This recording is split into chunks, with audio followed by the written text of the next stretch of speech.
you. This week is episode 18, Fjellheim.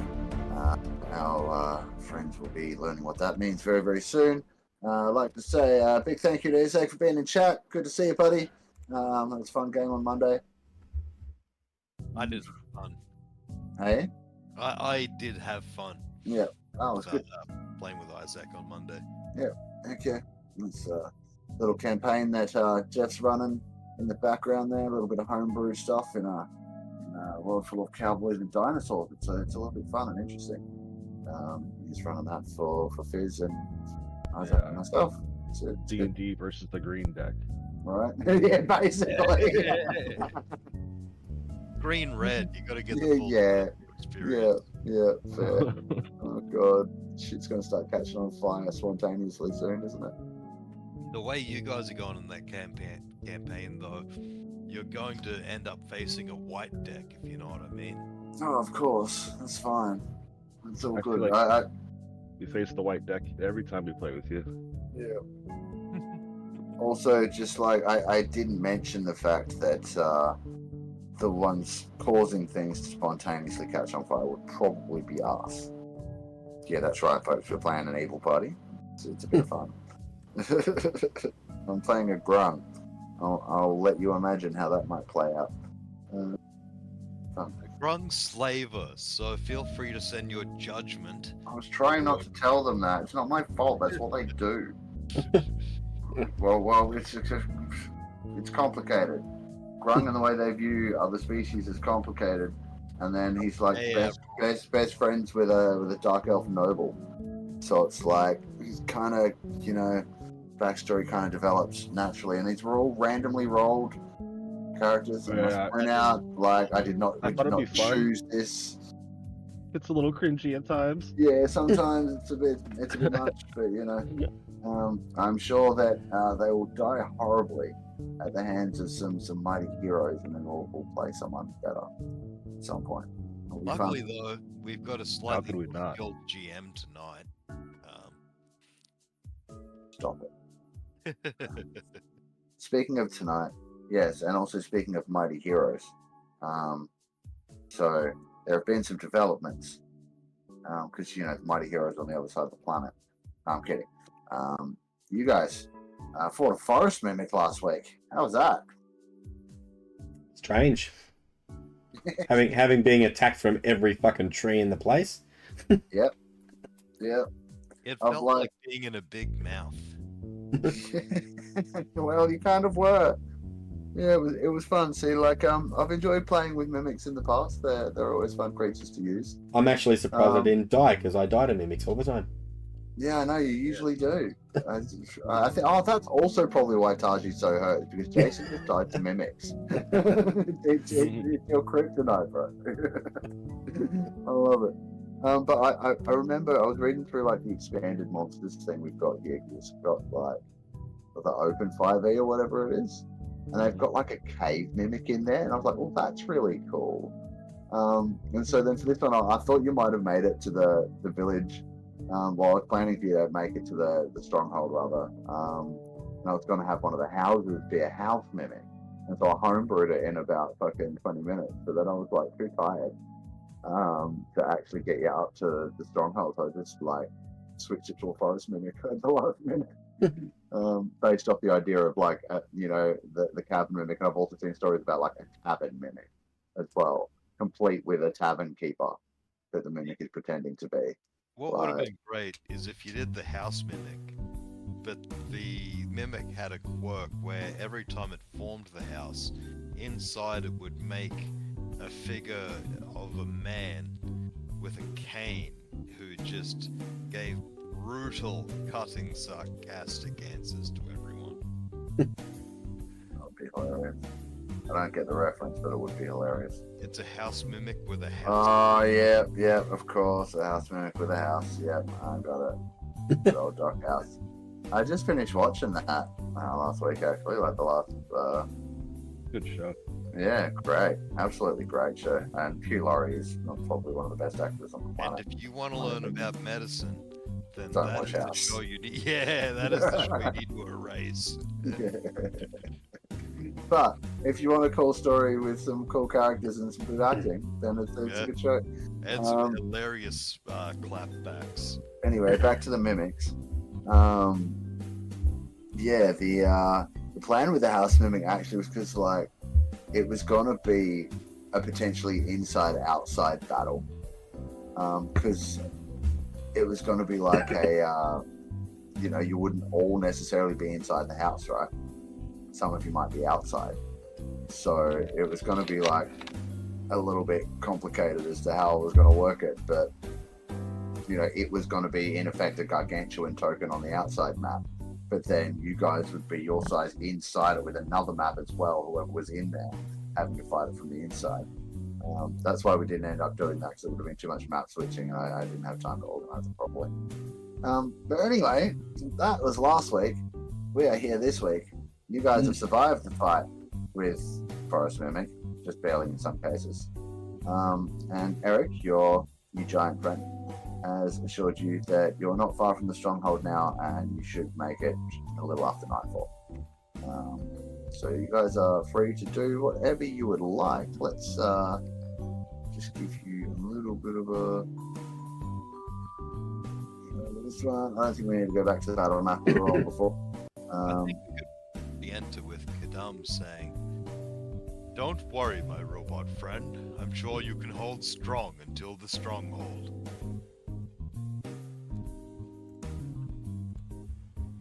You don't want to just pick this up next week? Yeah. All right, folks. It's been a great night. Thanks very much. Thank you. I wasn't joking. Oh shit. No, I'm kidding. All right. Hillman has started playing what?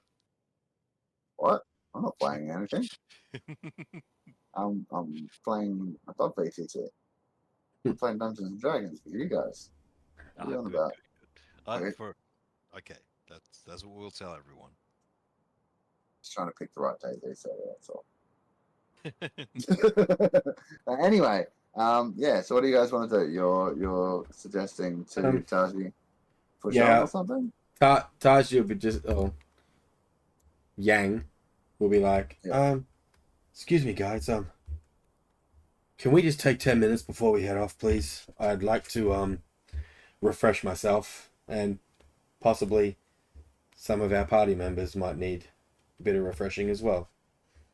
Well, as he says this, the great empathy of the elephant kicks in, and he's got one last second level spell slot left, so he's gonna just put his hand on Taji's shoulder, and maybe with the other hand pull out a screwdriver and do some repairs.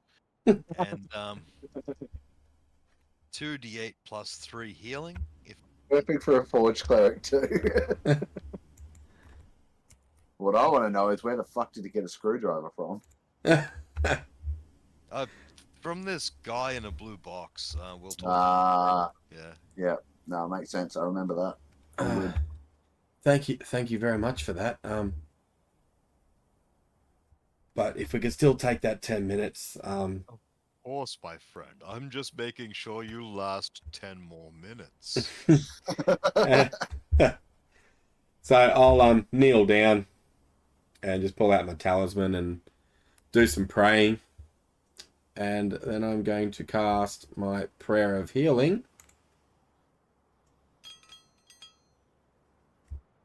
which is 27 plus 4, 5, 6. So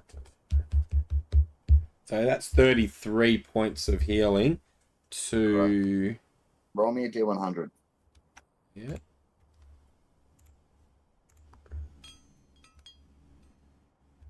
That'll be an 82. 82. That's pretty damn good. All right. So as you do this, you feel the presence of Paylor wash over you, almost as if he's nearby, and you kind of feel his presence near the top of the hill or the mountain that you're currently climbing.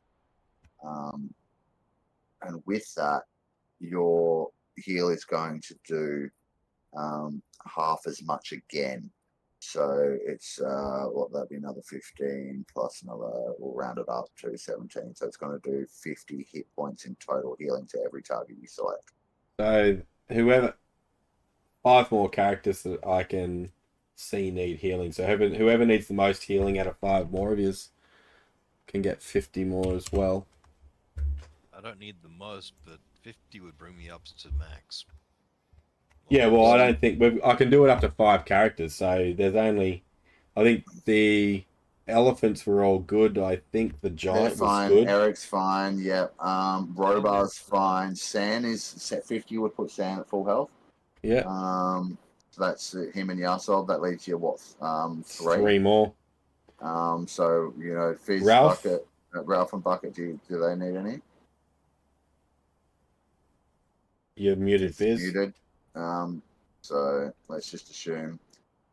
Yeah, they both appear full on my sheet, but I Okay. track Bucket's hit points on the token. Okay. So you'd have to check. Okay, let's go have a look. See. We'll have a quick look at the combat map. See where we need to be. Where did I leave that one? Back in last week's. This one I do believe. Yeah, because I don't want to track it in 2 places, and I'd rather you see the hit bar. Bucket's on 107 out of 130, so she can get fully healed. And Ralph is on full. So, yeah, that will be enough to fully heal everyone, Taiji. Alright, so everyone else gets fully healed, and I get up to 80 of 120, so that's good. Nice. Yeah, sweet as. I know it's rude to take over. I know it's rude to take over a bit of GMing here, but as you do that, you see a green text in the top right of your vision saying everyone liked that. I love it. So I don't get it. In Fallout, when you do something good around all your companions, that's the response you get. Oh. Yeah. Like, cause you know, you might be wandering along, and like if you got one of your goodies with you, and you steal something, you'll get like, you know, like Piper disliked that, or like, you know, if you rescue someone, it'll be like Preston liked that. So then it's like when you do something good, and they're all around. It's like Shadowheart disapproves. Yeah. Right. Yeah. 100%. 100%. Yeah. Yeah. That's the one. Alrighty. So, everyone's all nice and healed up. You've got, you know, maybe another hour or two's travel before you get to the stronghold. So, we all ready to set off? Yep. I believe ready. Okay, let's go back to the regional for now. So, you guys I feel all. like you need a character, Mark. Oh, I have several. I know, but it's just so weird. Because like Elric's responding to you in his voice. Like they're talking to God. You're not there, right?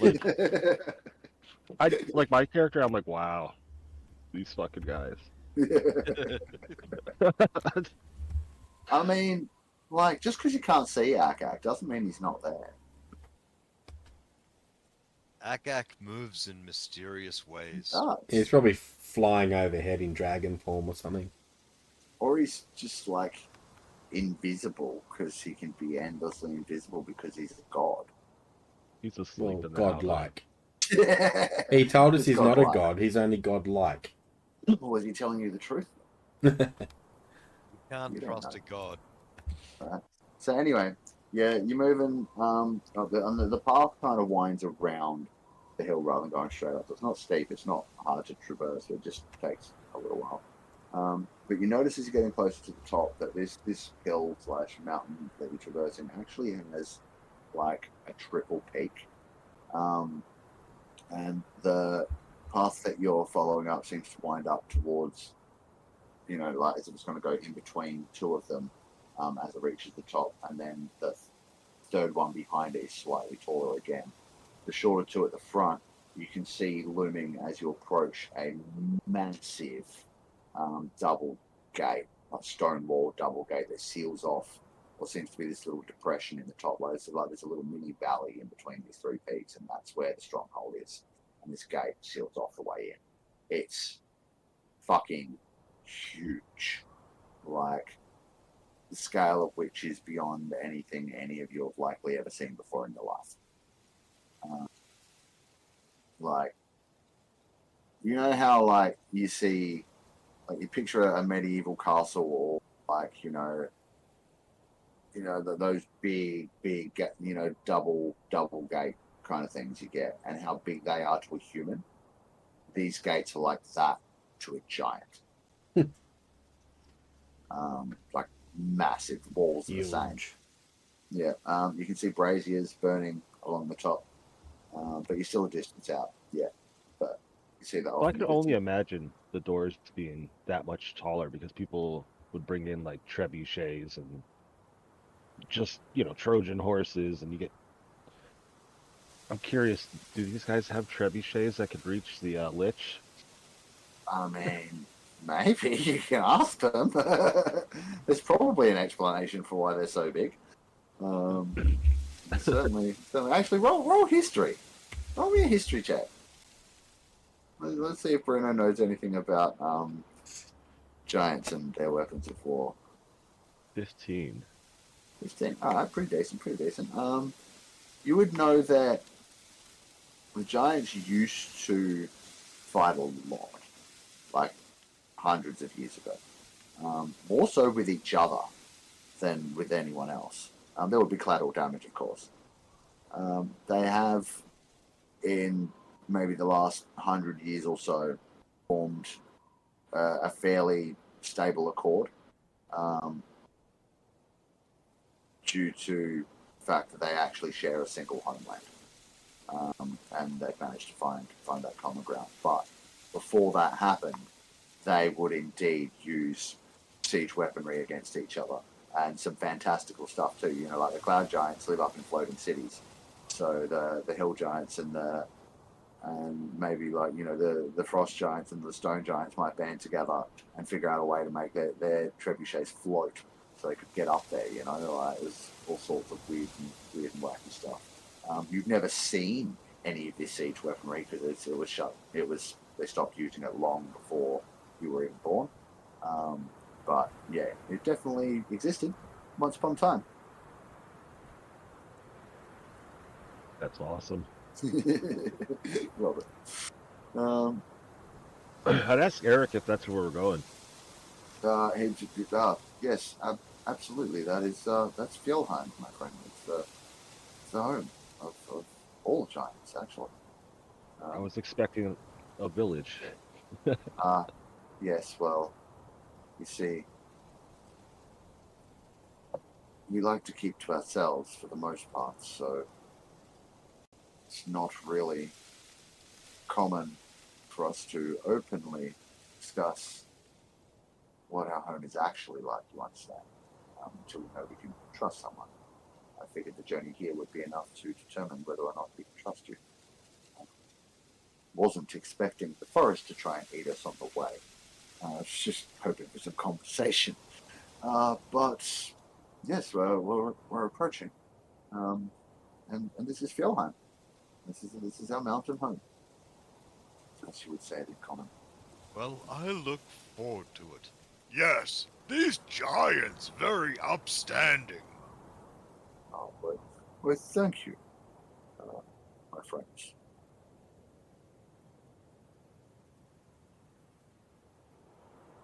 And so, the trek there from where you are is probably only another 20 minutes. Like, it's massive. You can see it from a fair way off, even lower down on the path. And you get closer, maybe like 1,000 feet out or something. Can I get perception checks from each of you, please? A smelly one? Just the 3 players. Is it a smelly one or just a normal one? No smell. No smell. Normal one. Only 16. 30. Yes, sorry. What are we doing? Your Yang at my neck, perception check. Perception.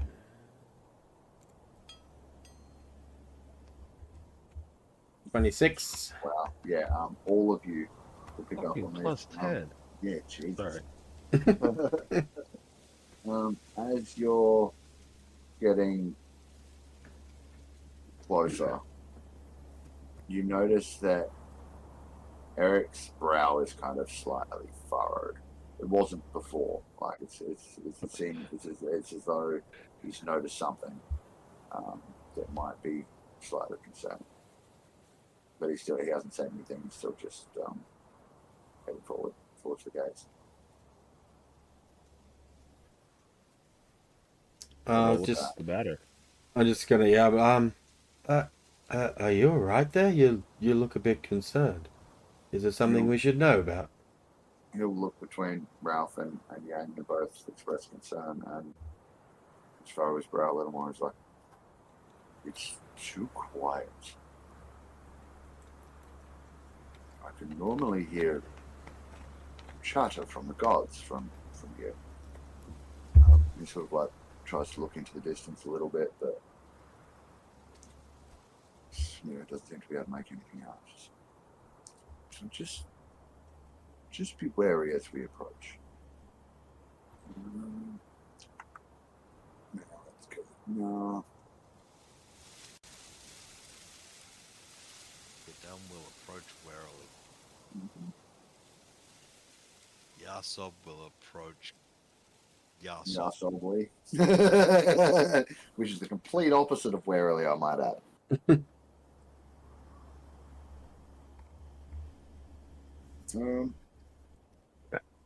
Man, this is tough. So, you approach the gates. As I said, Brazy's are lit. But it's deathly quiet. Like, There's no sign of movement. There's no sound of chatter. There's no sign of any kind of disturbance even. Just the gates are closed. Fires are lit, but nobody's here and you can't hear anything beyond the walls. I'm looking at this gate, and I'm thinking the trim guy got screwed. Like one person made the door one size, another person made the actual doors another size. He had to fill it all in. Just to give you an idea, let's see. I'm just going to chuck a Kadam token in here for a minute, and I think that's probably about accurate. So we're not pushing these doors open. In fact, hang on, wait a minute. Before you say That's probably more accurate. keep in Jesus. mind I can push and pull heavier, so we may still be able to open it. You can push and pull one I look size for a heavier than doggy door. yourself, right? You look for a doggy door, or make me a perception check.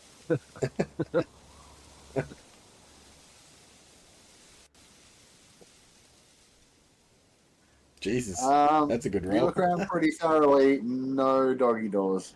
What you do see, however, is kind of around to the side on one of the walls. It looks like there might be like a there's like little watchtowers, and it looks like about 20 feet up the wall.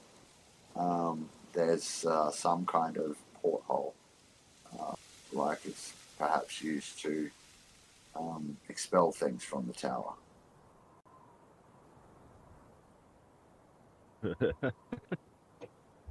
So, the dung pipe. I didn't say it. It So might be earlier the when trash disposal. when you were saying cloud giants floating over everybody, that's what I was picturing. I'm like, I'm using this for a random encounter. Oh my god, love it. Well, what's Eric doing? He's like opening the door, or Well, he's walked up to the gate, but even he's not like not be able to just push it open from the outside. This thing was built to keep giants out, you know, if it was closed. oh, so he's tried and it's like barricaded on the other side. Yeah, it's literally like without using the pulley systems on the other side, it's not able to be opened by hand. It Got it. kind of explains that. It's like no matter, even if it's not barred, this thing's so fucking heavy that like you need to be able to actually, pull the levers and have the chains do the things, and it opens it for you. With that, he kind of looks around and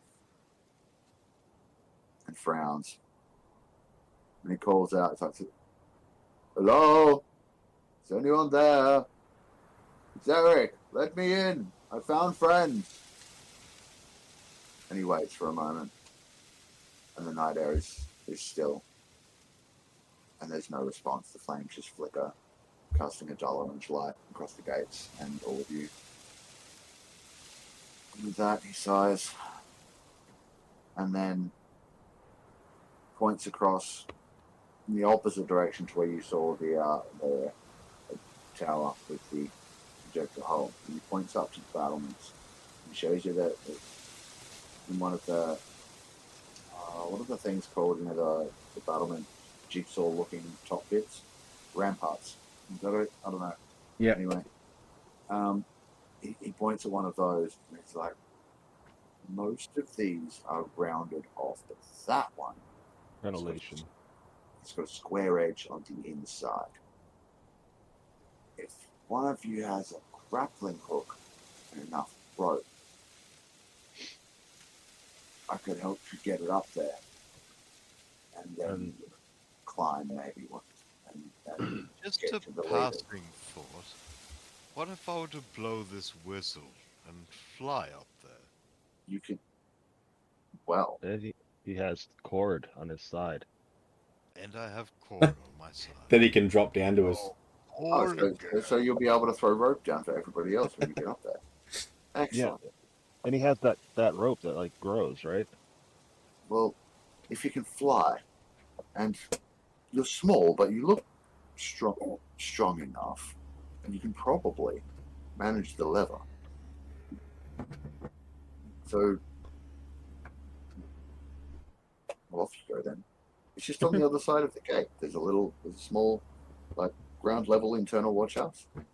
So it's time to blow a whistle and All right. take myself up to the little rampart hole that's got the different edging to all the others, and go and hit that lever. I mean, with that, you don't. Yep, cool. All right. So you're slow down a little bit. You're taking off. Yep. You're flying. Yep, cool.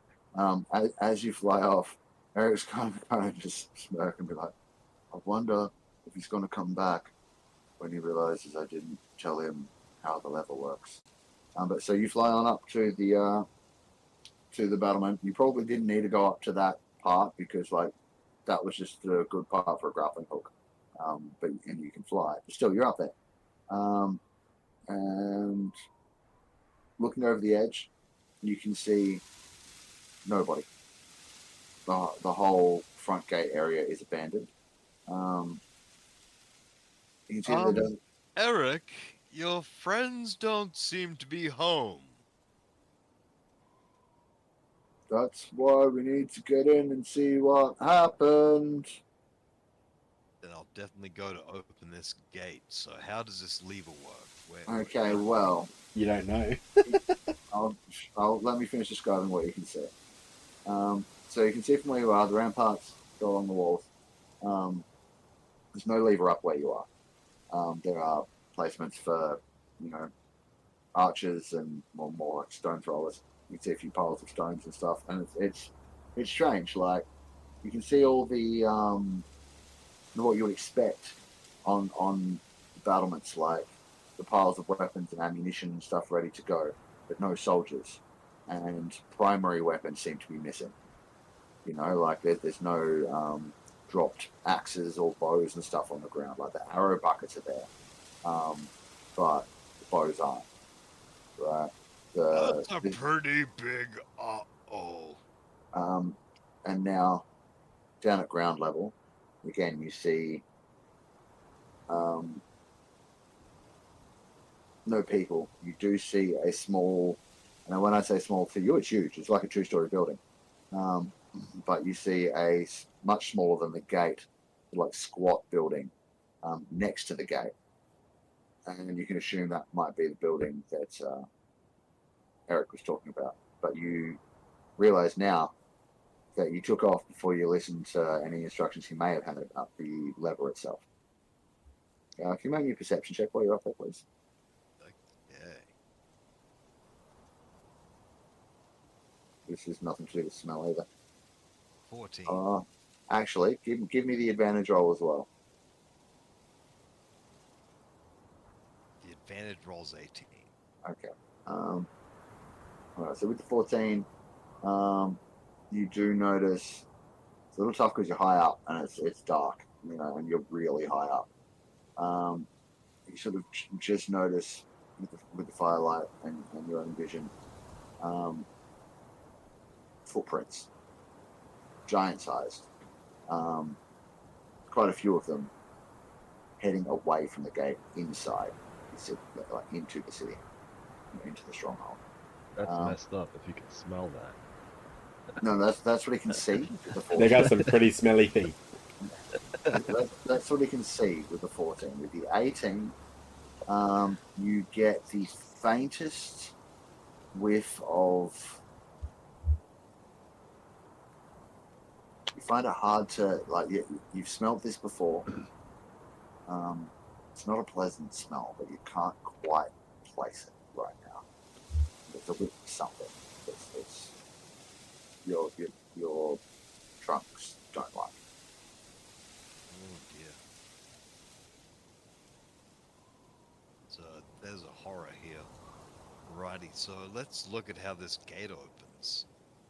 That I forgot to hang around and listen to the instructions about. Cool. So you're gonna fly down?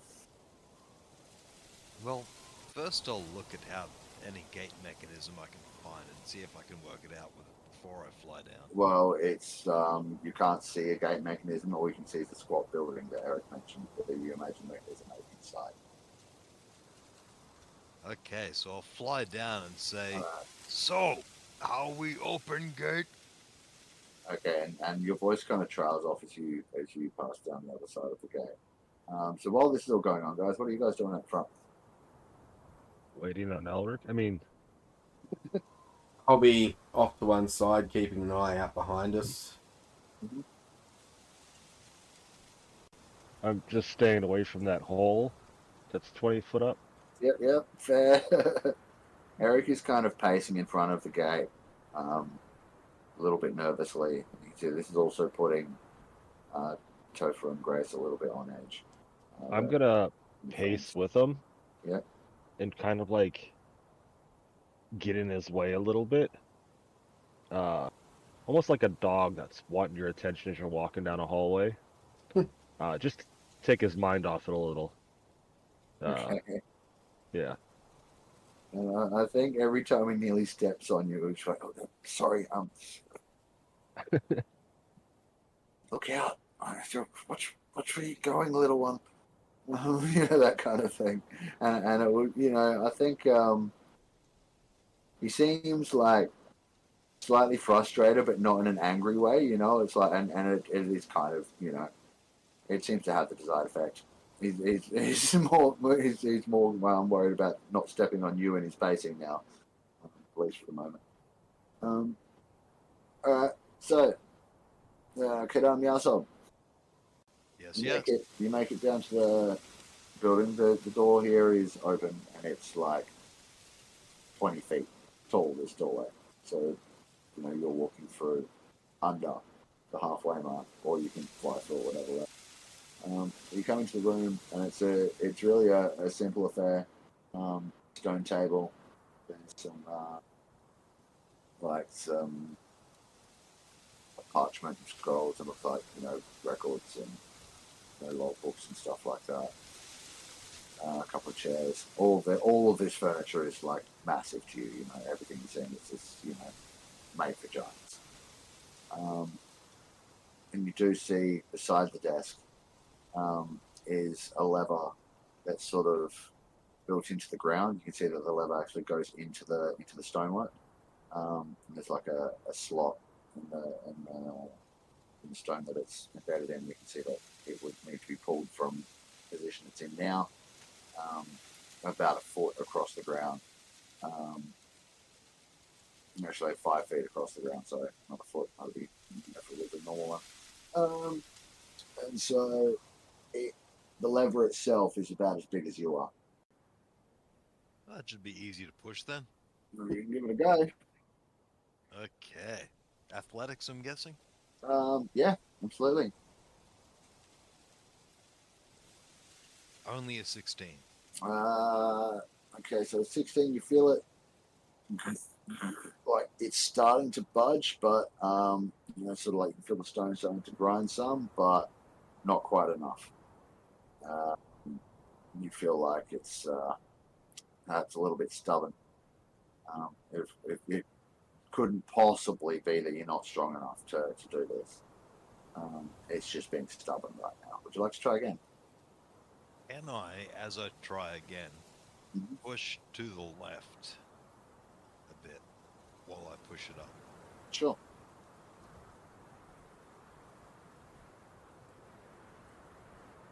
And it's a crit. Well, it's a skill check, so it's not, but it is a nat 20. 26.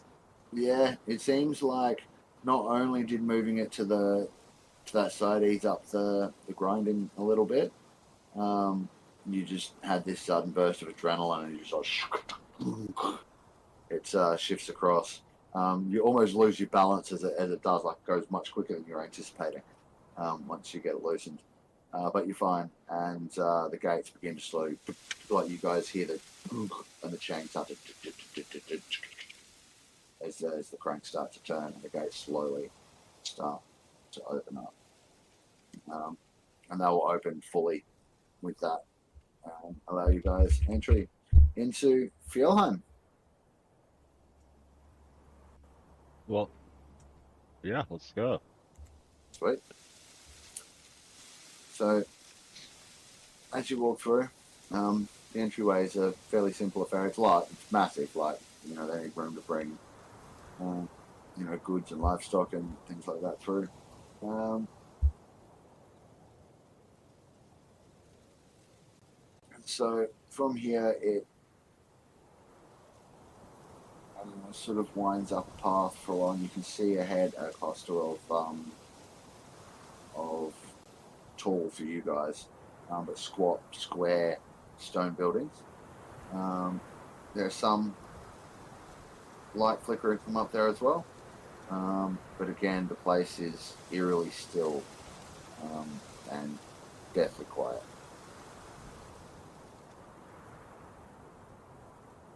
Eric will look around some more, point up to the building you can see ahead.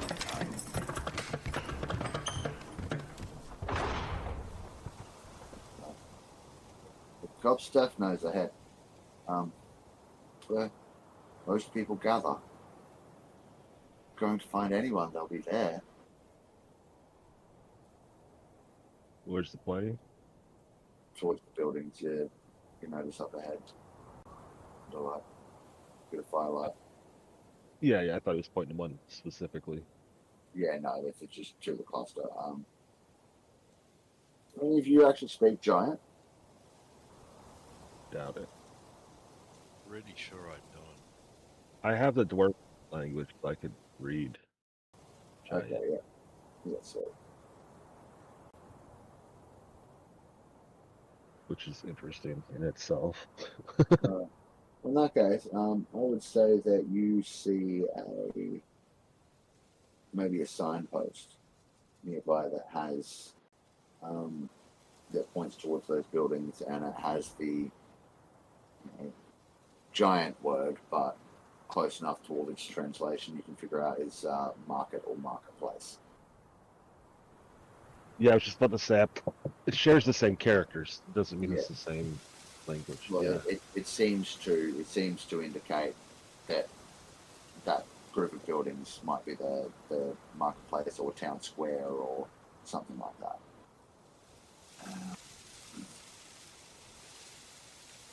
Well, I mean, we don't see anybody there. Well, you'd say it's a bit far away from where you are to actually tell if there's anyone in there. And the buildings are kind of arranged in like Oh, it's section around. stores. Yeah. I was thinking like an open air market. Oh no, sorry. Yeah, it's the marketplace or town square. So it's like there are stone buildings. They're squat square stone buildings, but they're like 40, 50 feet tall. Some of them. Some of them are some of them are 40 feet tall. Some of them are a bit taller. They're big. And they're kind of arranged around each other.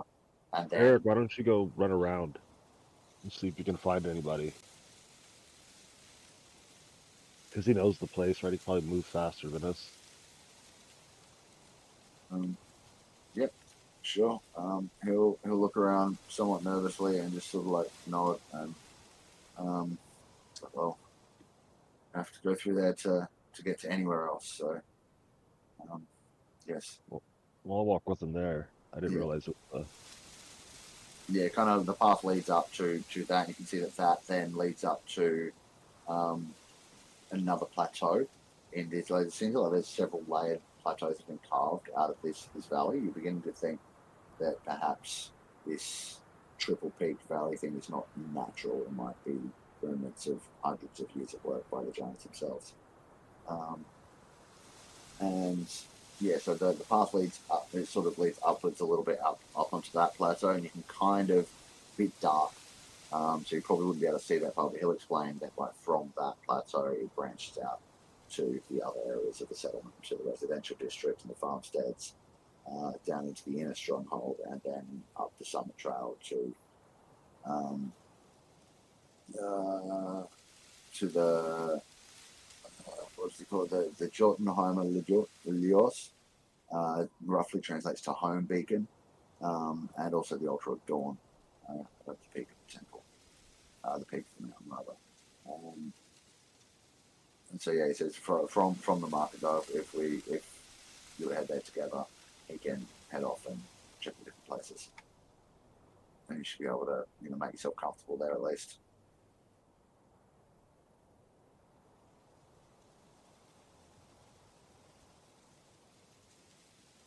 Yep, I mean that's what I'm doing. I Um, already said that though. So Others? Definitely keep my nose out. But apart from that, I'll just kind of go with the group. Yep. Yeah, I'm just keeping looking around. I would just be following the group, but keeping an eye out for anything dangerous that might jump out at us. No problem. Well, you can head towards the town square. A little something over here.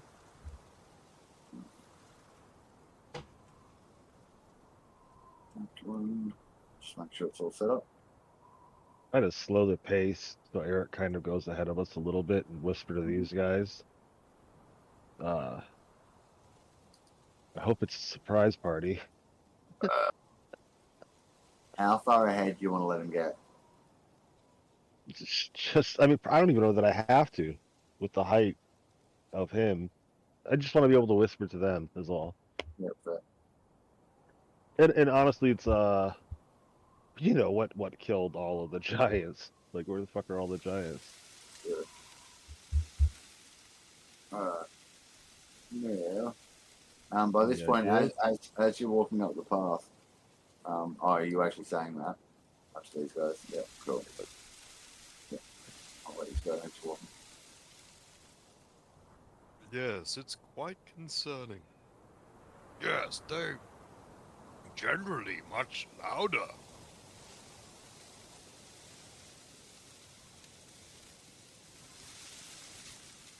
All good. So, as you're moving away from the gate, like the pathway in between there and where you're headed is a little bit darker. Like it's not lit up the entire way. So Eric pulls out a torch. And it is nighttime now, so just keep in mind any areas that aren't already lit, you are going to need to provide your own light sources. Or dark visions or whatever. I ask Sand to please light up the outer torches. Mm-hmm. Wheatfury. It was torches, right? You should get bullseye lanterns. It looks like headlights. That's hilarious. Oh, that's right. We don't put it on Sam because he sometimes flies. We put it on you because you're wearing it out. I would also have a torch. Yep. Or the light spell. I have something. Do it. Well, you have dark vision of 30. Yeah. Do you want a torch as well? Yes. Fuck yeah. Mm, So then I have torch. real vision of 40. Yeah, it's done. Taiji, what about you? Are you doing any light things? I think I can see out to 60 with the goggles that I've got on. Sure. Robo will pull out a torch as well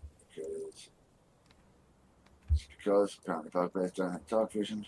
So I just forgot to add it. Oh no, he has dark vision. It's just the token's not doing it automatically. I think Robo will forego the torch. Yeah, they don't do it for the monsters. It only automatically does it off of our sheets. Oh no, it automatically does it for most like proper stat block monsters, but he's a homebrew. So I hasn't picked it up. I've never seen it. I have. Because I hear the GM, you can't like see your monster's vision. Right? At least I can't.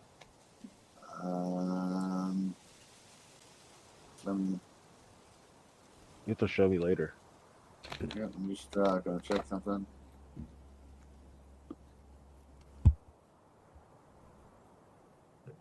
Yeah, no, it works just fine. You just have to toggle the token vision on to see it properly. You know, that's see token vision in the top. But Okay. I've got, like a token that if it's got dark vision, then it has that dark vision on its token. Yeah, I was scared that would like let all the players see that person's vision. No, that's that you have to go and Like a toggle familiar. that if you want. No, you have to go and toggle that. I can share vision with all players off of them, but I don't. I only use that for light sources, or if you actually have shared vision. All right, so you approach. As you get closer, can you give me perception with advantage? Perception with advantage coming up. Can't see him yet, but let's see what you can smell. The most polarizing roll in the world. Alright, so as you get within, say... I feel like you know which side. Hey? I was picturing he's got a nose on each side and one of them really picked up on it. Yeah. And you know what? I'm going to say it's Yahsob. Right, Yahsob gets... Actually, Kadam gets one thing, Yahsob gets another. Kadam...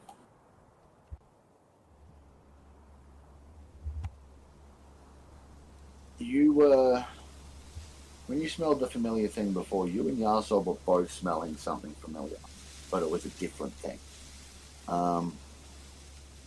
Kadam, you can smell that familiar stench of death. The undead are here, somewhere. Yahsob, you can smell something you haven't smelled in a long time. Peanut butter. Happiest elephant ever. Well, it's a Loxodon scent. A familiar one.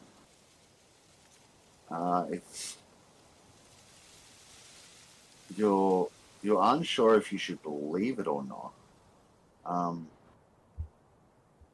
Because last you knew, your brother was dead. Okay, so in that case, Kadam is going to say, beware, I do smell a sense the presence of undead in this area. And Kadam says, By the way, your brother's name for you is Chegumov. And Yahsob will sorry. Yeah, Yahsob will just basically say, yes, yes, undead. Keep guard. And look awkward. Immediately, as soon as the warning about undead sort of happens, Eric stops. And at this point, you guys have kind of reached the side of one of these buildings. And yeah, you're getting kind of pretty close to the area you're in now, close enough to at least start to see and make some stuff out in the light. Eric stopped and waited for you to catch up.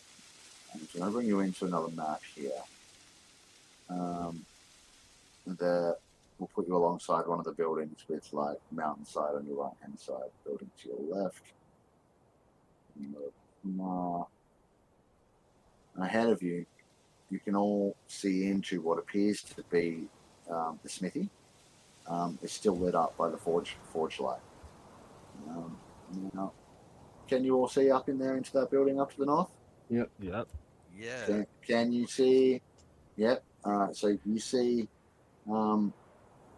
several dead giants, bodies, And 2 skeletons. Yeah, a couple of crushed skeletons, and even at this distance with the poor light, you can see that where the skeletons have fallen, similar to what's happened, you've seen happen previously, the ground is starting to become corrupted.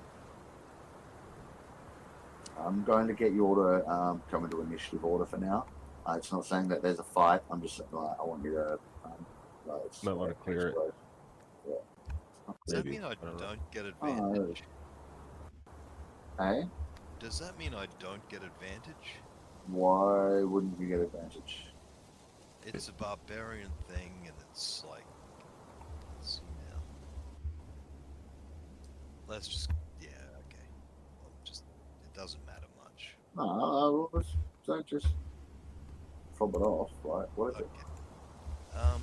I just said that because I'm not sure where to find it now, but, It'd be a features class, and then in your barbarian stuff. So that one. I got you.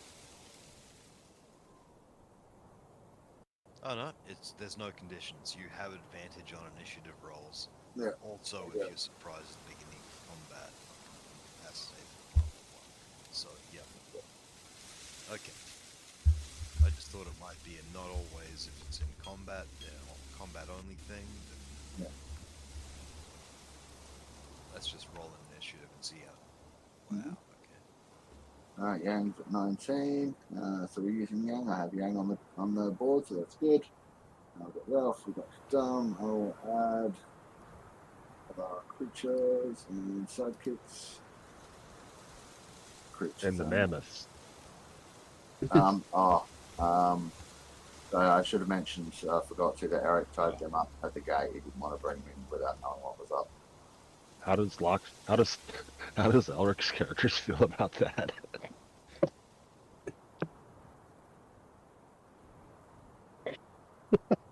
Well, I He's suppose they're in a like constant horses. state of chaos so far. Don't insult Bucket like that. That's everybody. This has actually worked out pretty well.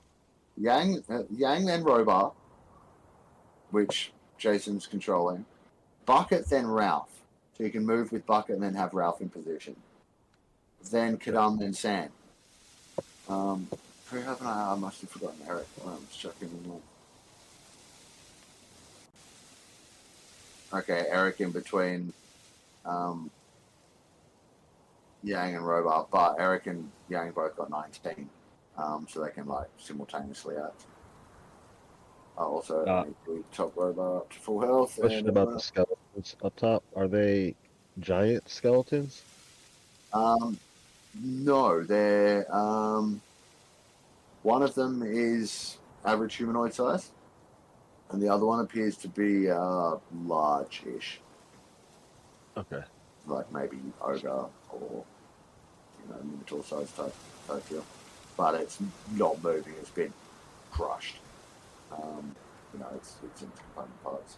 That seems to be seeping that blackness into the ground. Right, Yang, you and Eric are up. As soon as he sees the dead guys, I'm just going to have him go first because, like, as soon as he sees dead giants, he's going to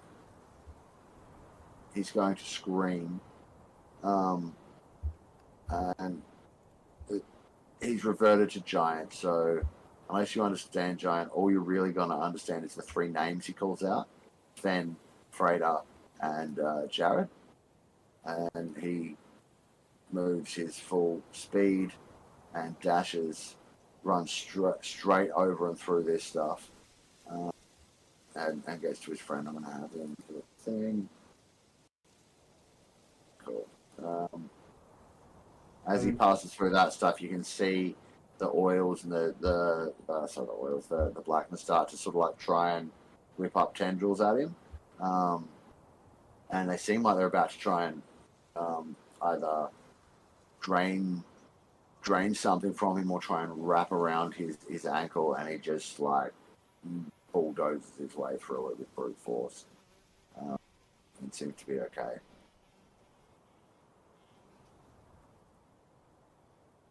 That's the black parts. Yep.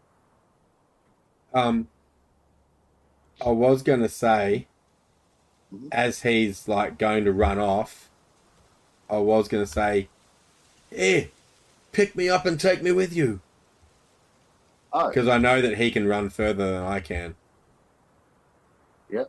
And I want to be able to get in there and see if I can heal any of these people. And you're 2 sizes smaller, so he can do that without losing any movement. Why have we got 2 robots now? Please tell me. Yeah, I don't know. I just saw that. Please tell me this is the time you tell us. I've got 3. Into a gun. What the? Oh, don't worry. That must have been me Tell me by mistake. This is when you tell us you can transform into a gun, so like giant can just shoot you at the enemy. No? No, can't turn into a Sorry, gun. I'm just trying to short token things out. No, I just deleted him.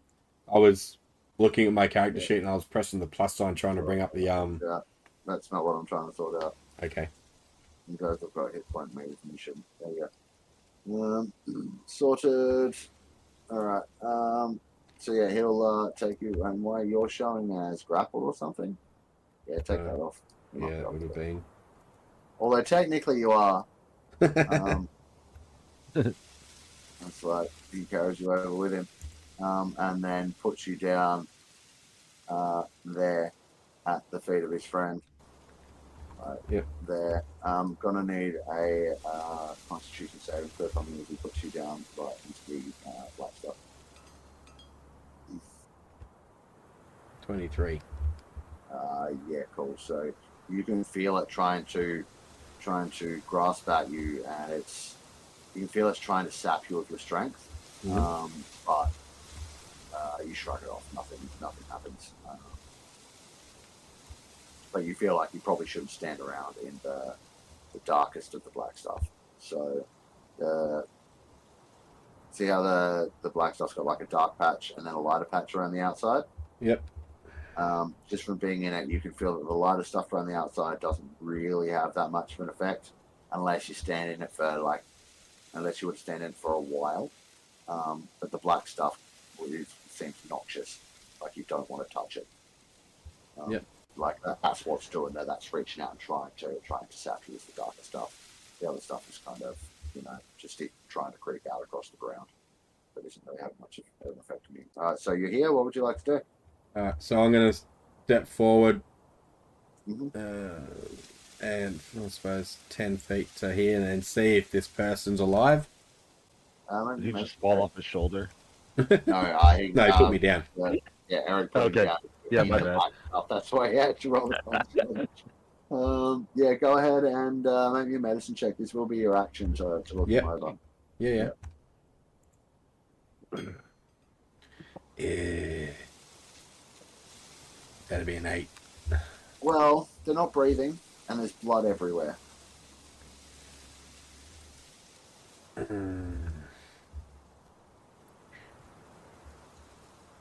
And the blood is definitely theirs. It's coming from, like, their clothes at least. I can't see any with it. With an 8, I can't see it like sort of like pumping out of the wounds, or is it just all old blood? Or it's you've got no idea, man. It's just too much of it. Blood everywhere. They're all covered in it. And this one that you're investigating is not bleeding. Okay. He's slumped. He's still. That's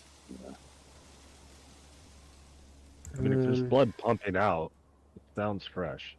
Well, no, he doesn't know. I don't know if there is blood pumping out. That's why I asked if I noticed that with an 8. Oh. Yeah. No, there's just blood everywhere. I'm just going to, as a bonus action then, I'm going to touch this person. And I'm just going to cast Healing Word on them and see what happens. First level. They get... they get 9 hit 10, points. 11, 12 hit points. 12 hit points, which brings them to a grand total of 0 hit points. Because, the magic doesn't seem to work on them. Yeah. And also, I want you to make me a wisdom saving throw. Because you haven't been confronted with scenes of such brutal violence since you were still a part of the Imperial forces. 30. You're gonna be okay. But yeah, it was just a little bit triggering, Confronted, scenes like this is why you left the Imperial Army. Well, not really. Oh, yeah. Like, it's more that I didn't want to do scenes like this is why I left. That's what I mean. It's like you saw things like this, like in your time, and that's why you left, because you didn't want to be party to this. So just seeing it again was confronting. Yeah. Something that brutal.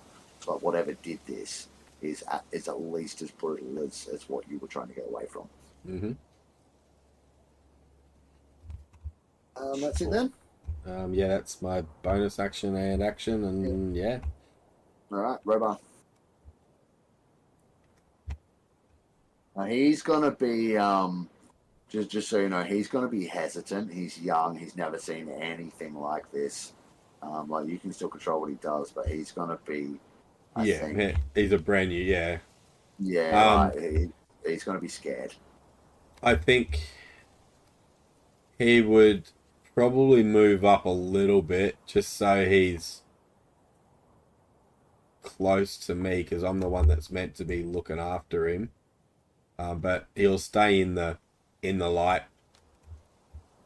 Yep. He's not going to go any further than the light.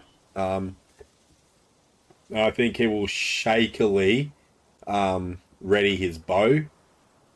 And I reckon that if anything comes out, he'll have disadvantage on his first shot at least. Yeah, fair. I like that. Cool as. All right. And that'll be it. All right, Bucket. And then Ralph. We're just gonna dash just around to try to see. Yep. All right. I guess more. Around here. Yeah. Okay, I'll stop. Yep, go ahead. Yeah. Like you can see that the entire town square is utter carnage. Let me just see how much you can actually see. So as far as you can see, like, more dead skeletons, another dead giant. I see 4 more dead giants. Yeah, so you might be seeing through some windows down into the other building. You won't be able to see this one because it's on an upper floor. But you'll be able to control the height of window visibility? I haven't figured that out yet. So no, not in the moment. I just left them open, so you can see the one down the bottom though. You can see this one here. You can see a mass pile of bones here. More dead skeletons, all of them seeping shits around, blood everywhere. Well, I see what I see. Yeah, pretty much. I'm also trying to be descriptive for the thing, but The yeah, podcast. like, but it's this scene is like, you haven't seen the likes of this since the initial uprising, you know. What were you saying, Jason? Oh no, I was just wondering how we saw the one way out here, but there's a torch above him. It Yeah. just seems a far way away to be seeing that one. Yeah, so there are some light sources in there, just braziers that are burning, or that have been knocked over but have still got coals that are giving off light, that kind of thing. Is there anybody moving? Maybe I'm gonna perception check. finish my movement. Free perception check, not your action. I guess I'll just stop here. Okay, perception check. Not good. Yeah, still even with that, not that you can see. Everyone that appears to Plus be that. yeah. Even with that same, like all of the giants that you can see appear to be motionless. All of them are laying in pools of blood. Some of them have got like streaks, like they've been dragged or they've crawled to where they are. Like you get the feeling that whatever happened here happened not that long ago because the fires are still burning. Right. Right. But it was brutal, and it's still just it's quiet and still now. But that was my thinking. Is torches last an hour? These are braziers. Sure. So 2. I don't know, but my point is when this happened recently is my point. Yeah. I'm trying to pick up a trail, so to speak. Yep. That's cool. my turn, though. Alright, cool. Before we're done, let me just check something.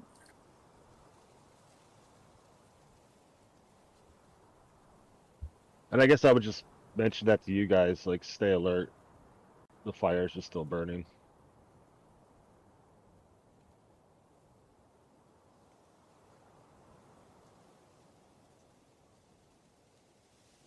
Robot's probably packing shit now because he's been left in the dark.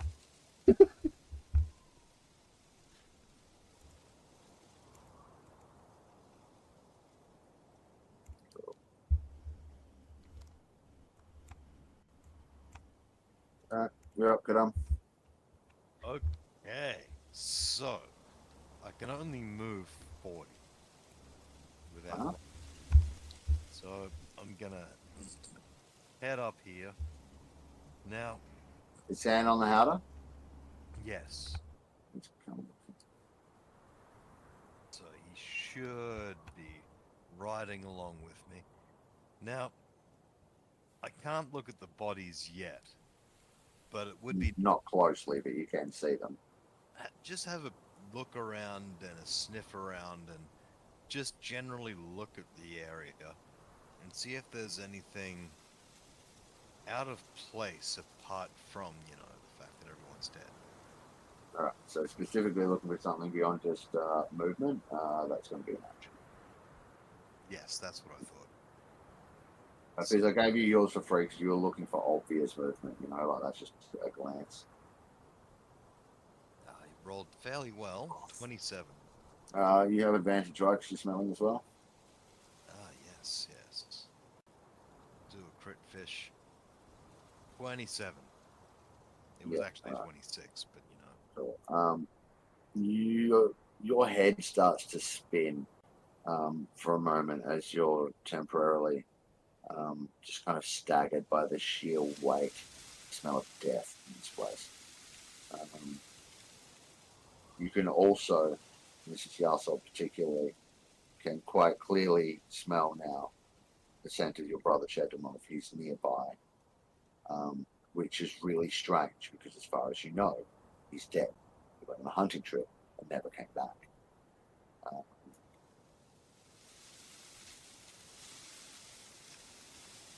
okay, well. Wait, no, I fucked that. That's not what I had in mind.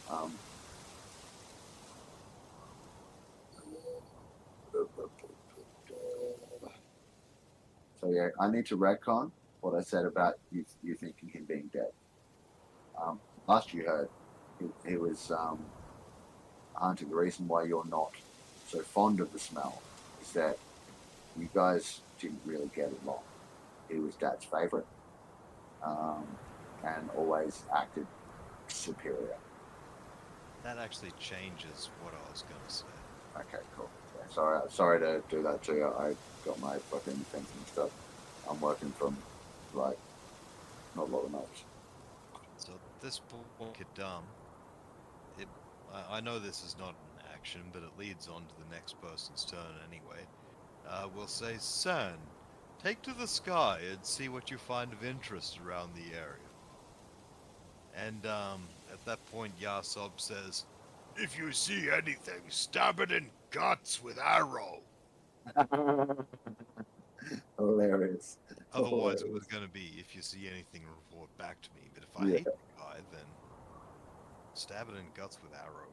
So that takes us to San's turn, unless you've got one between us. Nope.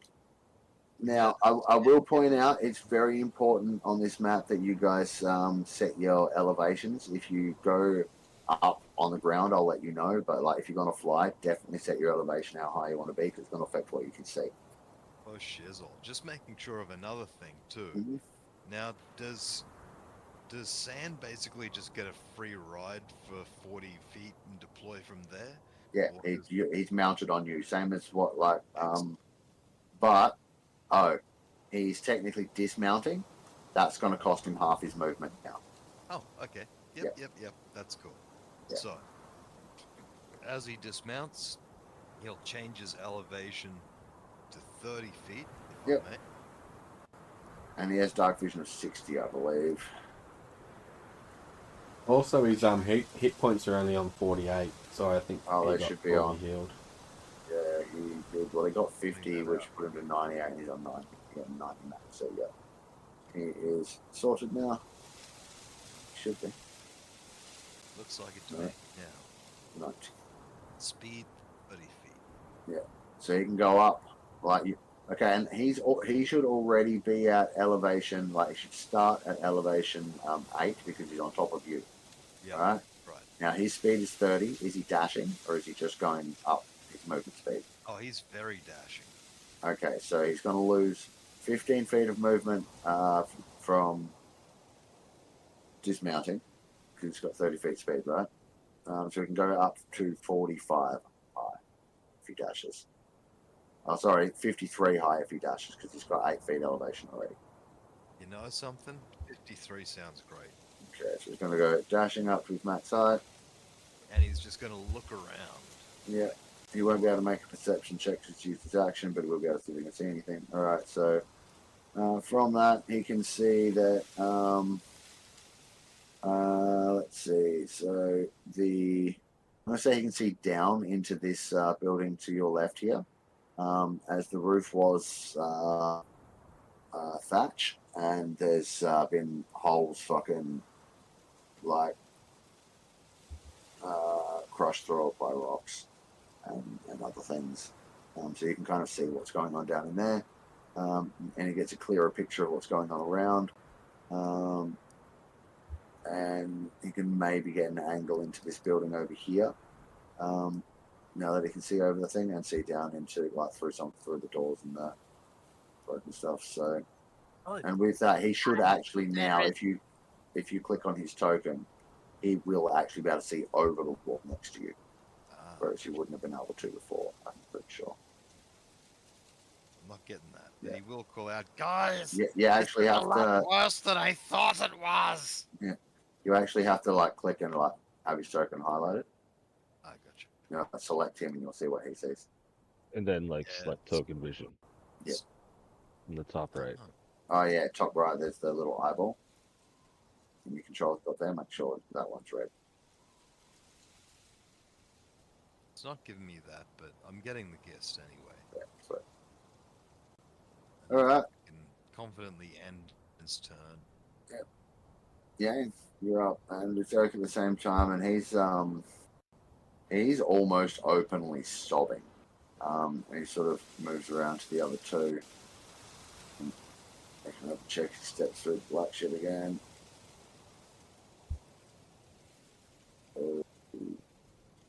Okay, Okay, so he goes to step through this stuff, and as he does, he kind of staggers a little bit and falls to it, and goes down on one knee. Here he stands back up again, but you see he just looks a little bit pale. After that, he kind of winces some.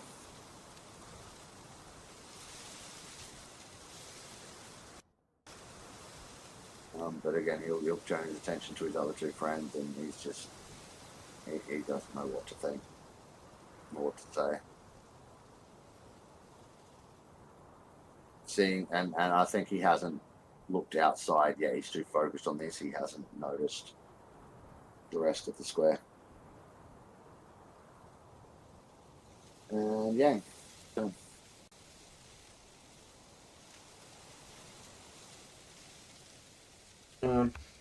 Is that my turn now? Yes. So I'll look up at Eric. I'll be like, Eric, are either of those alive? I'm just trying to see if I can get if he had checked anything while he went over there. Oh, that's a good thought because you kind of think at the same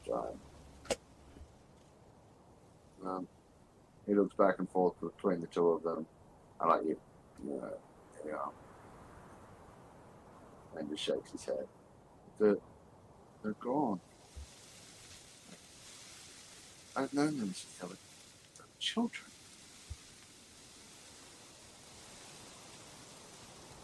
In that case,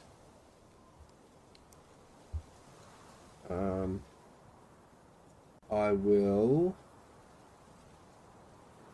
head down this way. 25 feet. Making sure I stay out of that dark stuff.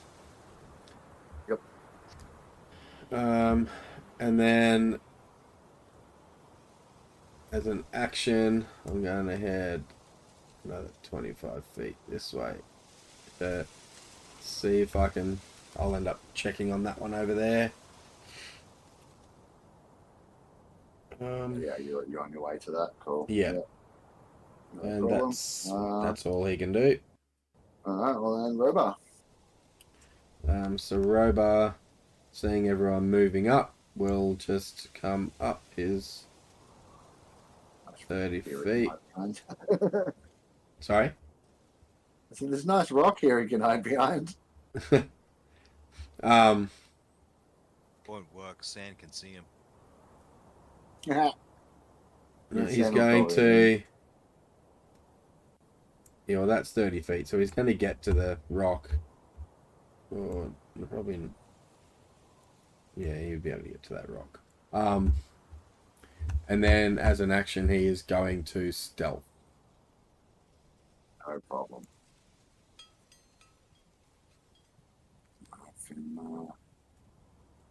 28.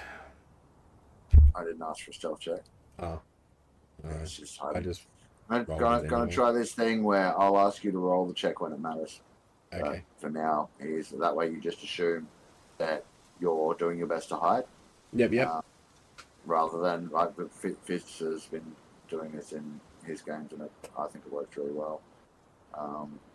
Like you're hiding. Mm-hmm. You don't know what the dice roll is. You don't know how effective that's going to be, right? So rolling a 28 now, most players, fuck yeah, I've got super great stealth.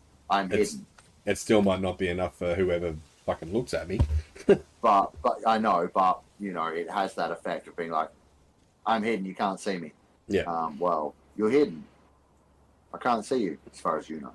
Yeah. We'll roll when it comes to because you know there might be situations where it's a passive thing too. Can I play devil's advocate and say I think there should be an optional roll, like for when you go on stealth and you roll that, and that's how well you think you're stealthing. And of course, I love it. Absolutely no part in any real stealth roll. That's just because the real ones, when you ask for it. Yeah. Also, in that moment, any of your party members that aren't in, don't have you in direct line of sight and don't have a passive perception that high, won't be able to see you anymore. So cool. Yeah, initial roll is for that. It sets the stealth now, but that's not what it's going to be. You know, when a monster might see you. It's well, I might move before then. Oh, exactly. Even if you don't, though, like I might get you to roll again when the monster actually, if there is a monster, Yeah. like when the monster actually gets a line of sight to where you are. Yeah, Uh-huh. that's the way to work it. Sweet. All right, cool. So Robot's there. He's hiding. Yep. And that's it from him. Yeah, he's got no bonus actions. Oh, well, he does, All right. but Yeah. I don't think he can do it just yet. Oh, good. Bucket and Ralph. Finally, the main character. It's Bucket's turn. More running around. Sure. Where are you running to? And show me the path you're taking as well, or just tell me that you're definitely avoiding all the black stuff. Yeah, specifically avoiding all the black stuff. Yeah. Which way is Eric looking? Eric is currently still kind of like on his knees looking between his two dead friends here. Damn it. I was gonna run across this giant's back over here, but I guess not. Also, I will point out that the wall next to you there is about, I think it's, what is it? That's 40 feet high. You talking about this one? Directly to the north of you. Okay. And yeah, that one there is also about the same height. It looks like they're like that above to the north, like that. Looks there's some stairs you can see just to the left there, where you are. Yeah, and so that plateau. Come back down if you All could, right. unless you're actually going up there. Are you actually I going up am. there? I can see this guy. I don't know that I Perfect. should be All right. able to. No, you should. As you reach the top of that, you will notice standing atop another ledge that's about 80 feet high, a Loxodon male, around 8 foot 1 inch tall, looks to bear an uncanny resemblance to your friend Yahsob. Oh, I'm racist. No, an actual familial resemblance in the facial features. Except where Yahsob's flesh is a darker grey tone, this Loxodon has pale white skin. It's dressed in black flowing robes around some kind of strange armor molding that you've never seen before. It carries a spear in each hand and one in its trunk. And it's looking down at you. It kind of has a half smile on its face. You can definitely see that. What would you like to do? Well, it's Bucket's turn still. I'm just gonna have her dash. Sure. It sounds like that figure up the top is dashing enough. Okay, that's as far as she made it. For Ralph's turn? Before that, Sure. 2 seconds. Also, do I need to change the elevations of these guys as I'm going up the map? Yeah. Now that you're there, you want to put yourself at 40. When you ascend to the next level, you want to put yourself to 80. Oh, you should be at 50 and Bucket should be at 40. I gave you 10 because you're on Bucket. How do I do group elevations? I think you have to do them separately.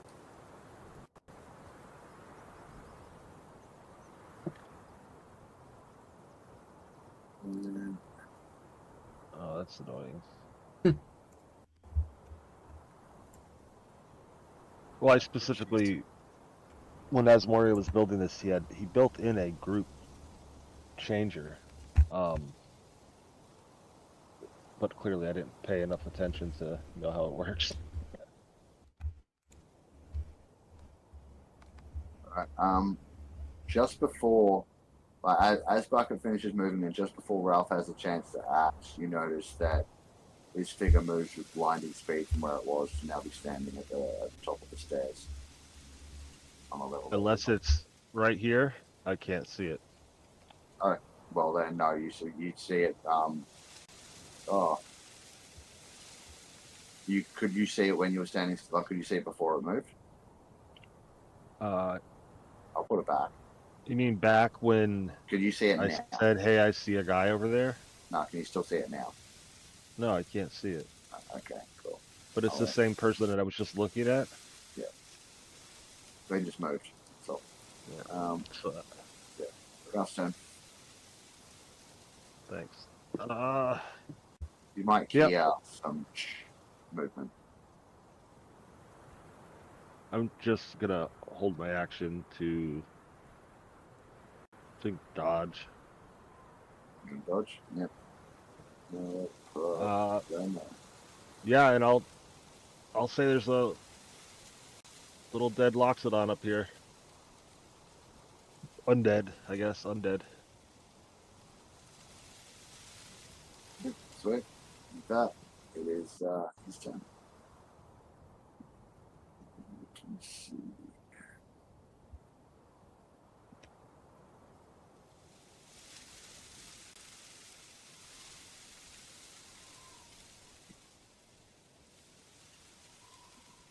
Ralph, you're going to hear a voice coming out of the darkness from above you.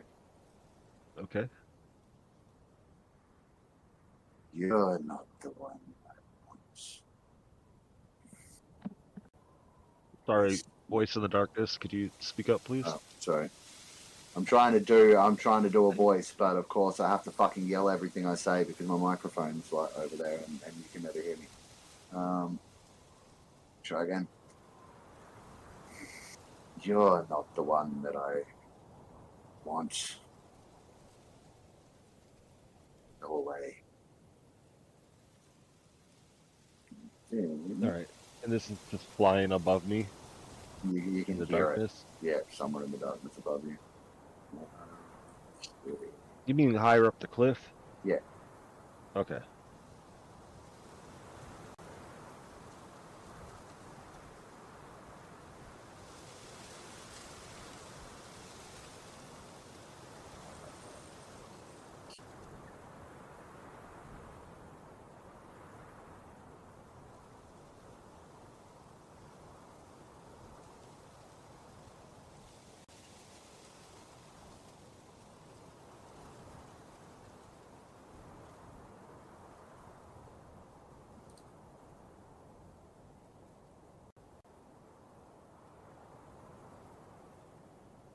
You hear movement on the plateau above you, shifting feet almost impossibly fast.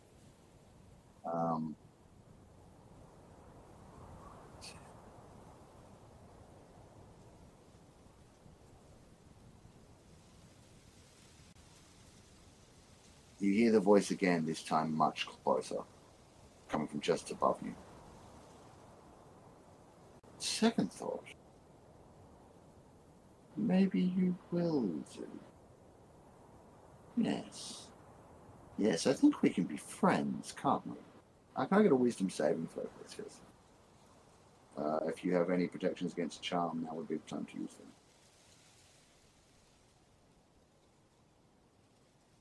That's it. You're not having it. You are not at all having it.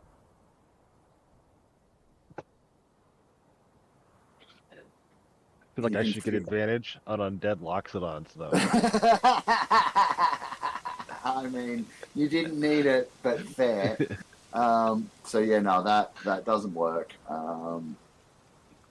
You feel it trying to suggestively reach into your mind in some way that isn't natural, and you immediately recoil from it. And I'm not affected by that. Which point you then hear like a shift of energy, like some kind of magic may have just been used, but you didn't hear any words or anything accompanying it.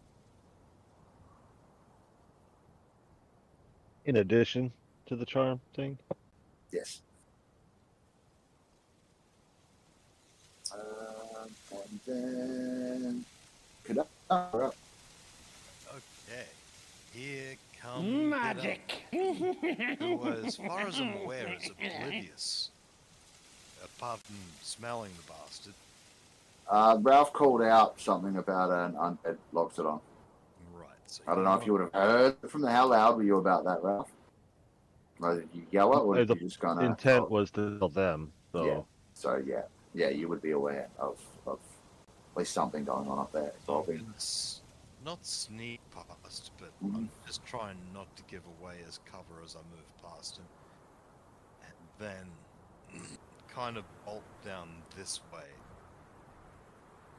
Sure. And if I may, I might also do a let's go a sprint or whatever.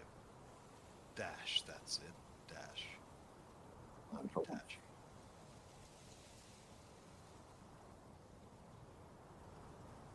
And 40 again takes me to. Whoop. I've been. Sorry, that was an accident. I was just trying to select this up and see what you can see. There we go. That's as far as I think I would have made it, and that's dashing. Sure. So I'm not going to be Yeah. using any perception. And from here, you can see what you can see on the map. You can't see where Ralph's gotten to. You can't even see how he would have gotten to where it sounded like his voice came from, which is like north and upwards.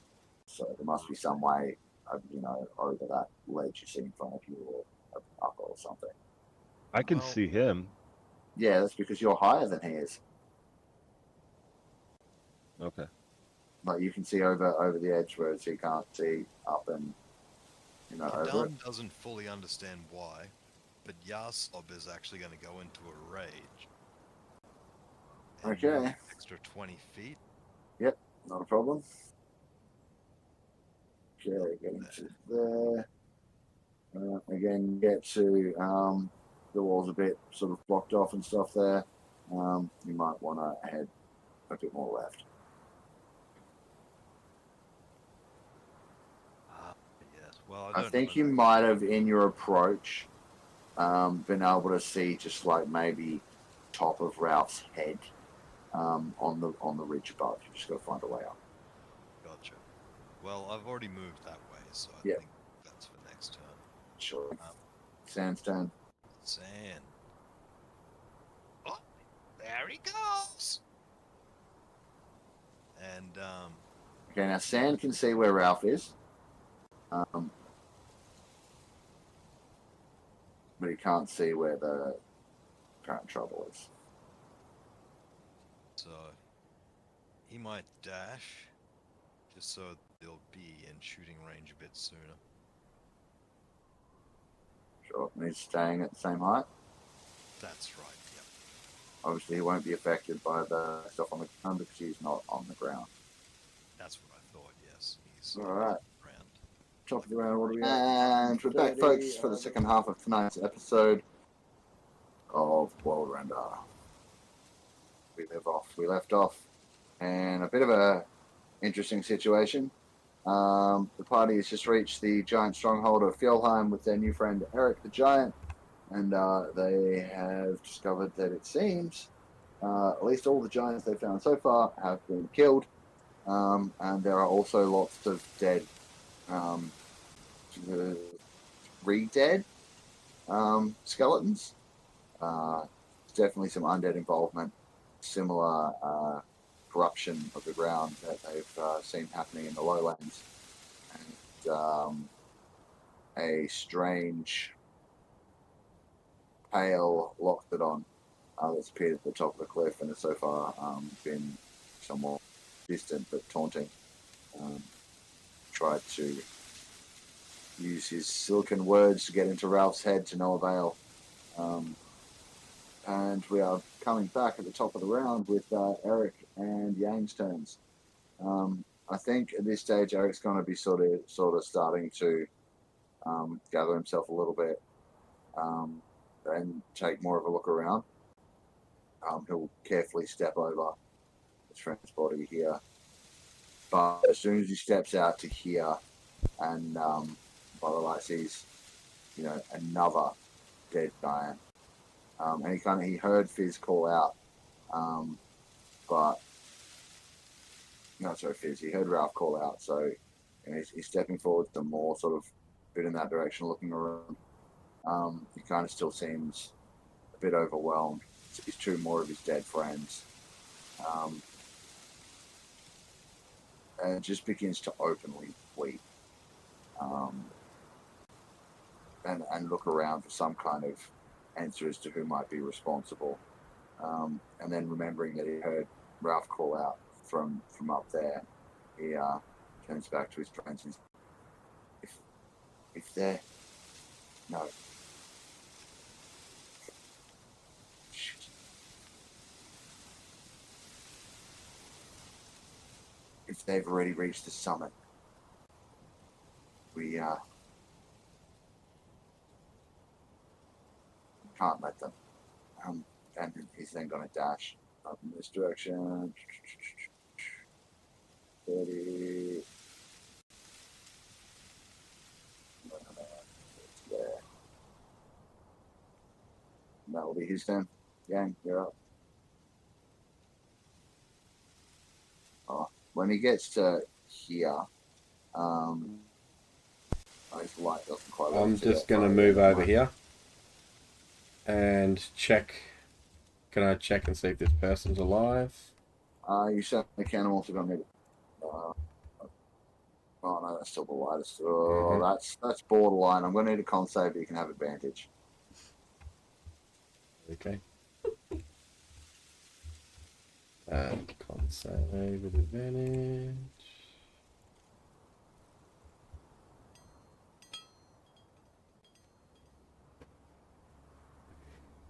That would be a 24.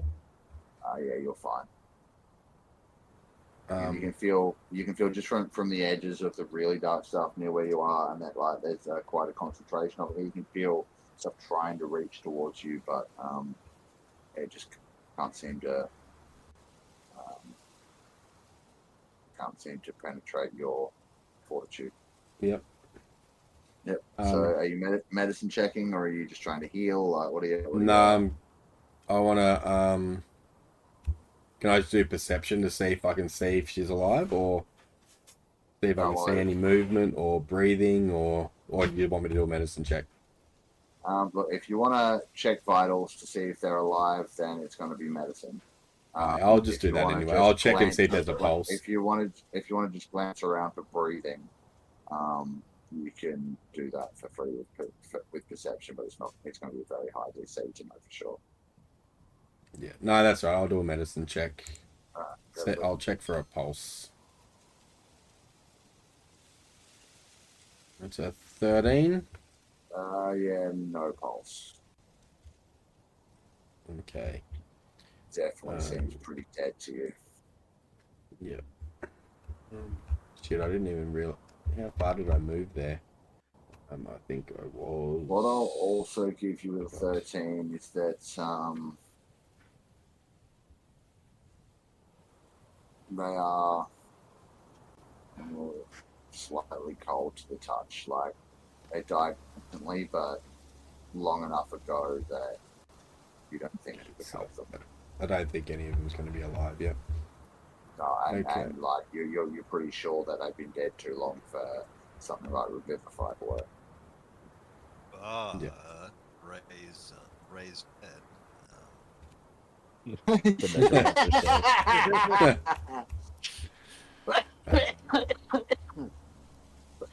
You've got gentle repose prepared. Be helpful to you. I think I've moved my max already. Okay, I didn't hear what either of you said. I heard Jason. Yeah, I didn't hear either because they both kept talking, and they both blended into one word string. So Jason, what did you say? Listen to Jason. No, I just said I think I've moved all my move and I've just done my action, so there is nothing left for me to do. So Okay. What about what Mark said? He said check and see if you have gentle repose. I was just talking shit. Oh, I was just saying they already have gentle combat. So. Right, but also, yeah, that is a spell that allows you to prevent, and you would know this, Taiji, Yang would anyway, that allows you to prevent a corpse from being brought back in undeath for a period of time. Yeah.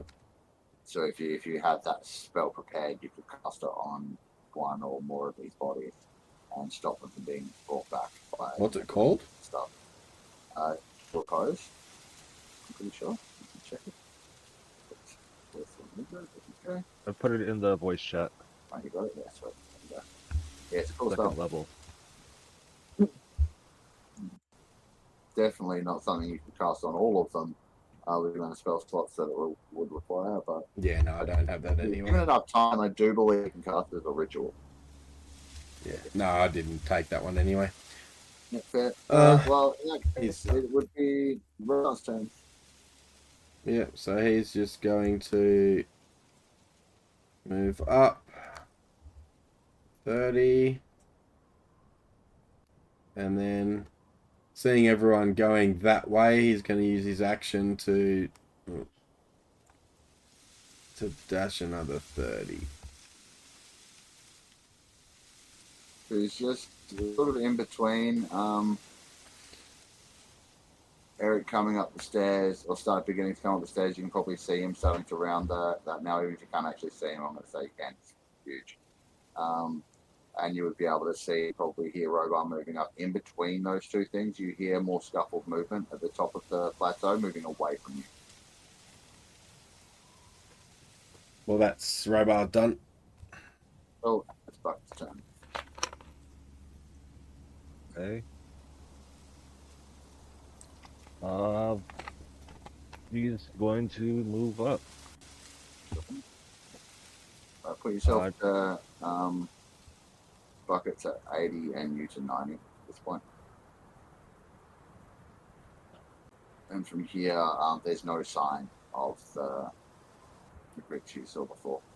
Okay, this is annoying. Changing the elevations each time. Yeah, okay. They need to give us planes, and when we move our token to that plane, it automatically Yeah, that'd be nice. elevation. Yeah, so I don't see anything 15 feet of movement. But you said I heard him right above me. You heard him moving away. You heard him there before, and previously to a moment ago, you heard him. You heard some kind of magic, like Okay. a shifting kind of like you've probably heard it before when people cast short range teleportation magic. But usually there's a vocal component to that, and you didn't hear the vocal component. You just heard the sound of the activation, and then.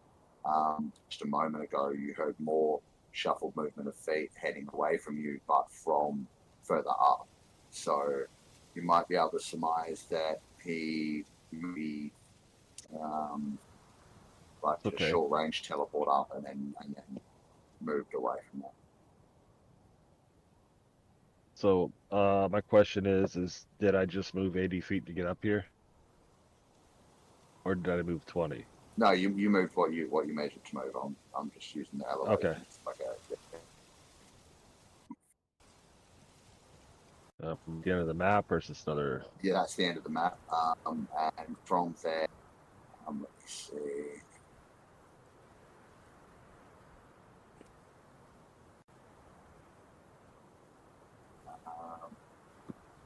You can probably now see him on second. Depending on your sight range. Can you see him now? No, but I didn't move my elevation if I'm supposed to do that. Yeah, probably. I can't remember what. Actually, let me check the walls. I might have fucked him up over there. Yeah, okay, you're not going to see him anyway. Because of what I've done with the wall. So, 1 second. Can you see where I've pinged here? This ridge?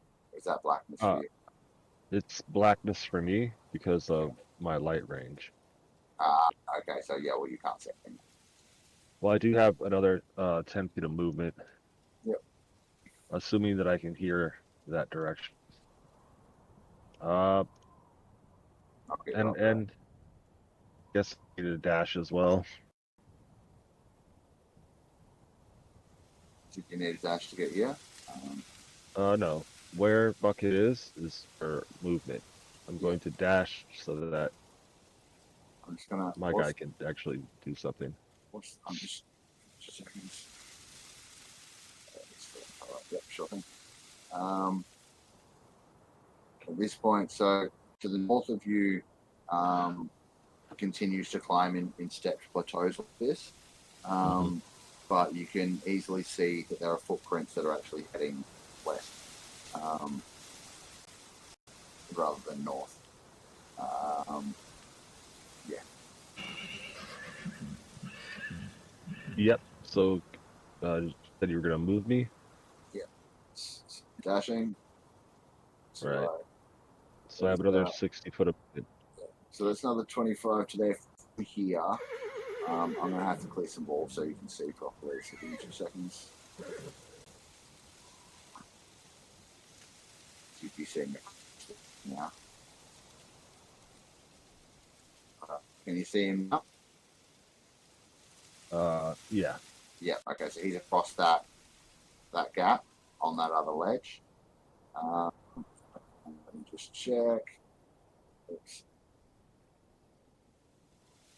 That gap is about 20 feet across. Okay. You've moved 25 of your dash movement to here.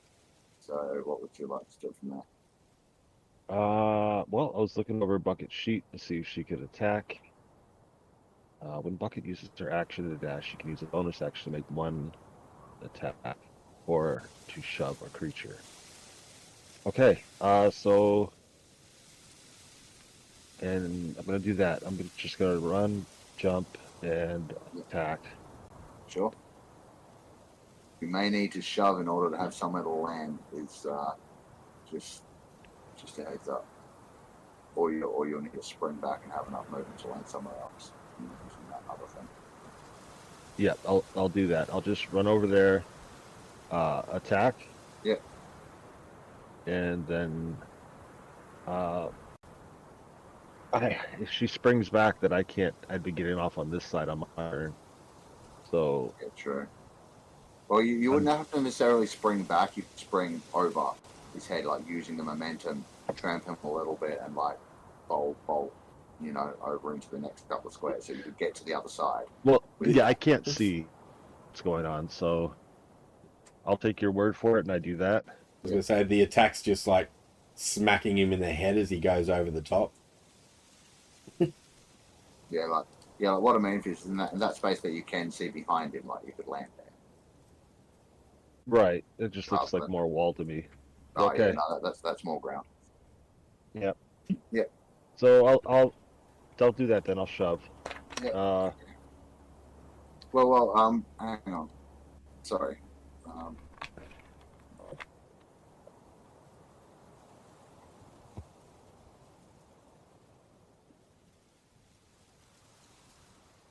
So you don't have to shove the heroic charge thing that she can do if she makes the trampling charge, which is what she's doing.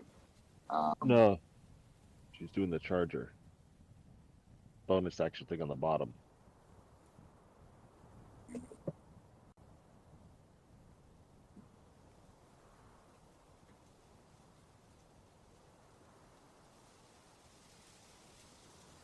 Okay, yeah, cool. So she can do that, but she also has the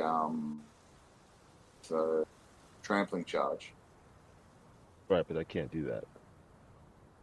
I'm using my bonus action right now as part of charging because I use my dash. Okay, yeah. But then heroic charge. If she makes a running jump as part of it has to be as part of a trampling charge to do that. Right, yeah, okay, got it. Never mind, ignore me, sorry.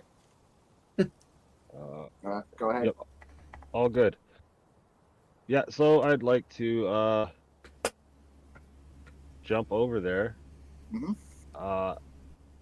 And now, what is with this dude? Is he like on the side of it? Is he like hanging onto a wall? No. So the darker part here that I'm pinging is the wall edge, and this here is like the surface of the plateau. Oh, okay. It's on the surface. Yeah, so looking at the color distinction, rather than the roughness of it at this point. Okay, so I'd like to, I'm gonna shove it. Go for it. Right, because shoving it's gonna shove it down 120 feet, right? I mean, you would shove it backwards, and it's like there's more ground. This whole thing behind it is a Why would I pathway. shove it that way? You get to choose what direction you shove it, or do you shove it away from you? You can use your action to shove a creature, or How does shove work? You're usually like under the shit. like. I thought it So was normally it's an shoving away. athletics. Yeah, it's either away or down. But if I'm Fuck. choosing when I shove, I'll choose when I'm past it, right? Ah, you're going over the top. Okay. And then you have movement to get there. I don't know. It's honestly been so long. 24 I don't know how many. there. I think I was at my my regular movement up here somewhere. Yeah, I've moved you 25 to get to here, so you've got 35 left. Checking. It is 35 just to the other side, so yeah, you can do that. Okay, that's what I want to do. Quick, roll by now. So do a little button. Fucking bucket. Yeah. Holy shit. The bucket's a monster. Bucket should also do that. Swear buckets hit 20. dies are fucking like all 20s or 19 and 20s. They are. They're not. But, I'll read it out. 18, 12, 14, 10, 12, 7. There we go. She's fuck, pretty is middling. Is that the athletics to shove? Yeah. It's cross. Fuck you. Alright. I guess I will roll contested. Let me see if it's got anything else you can do about that. It's not one of those.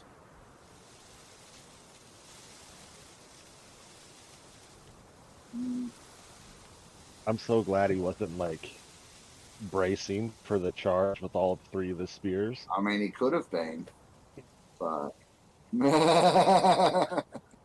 he could have been, but I didn't think of that.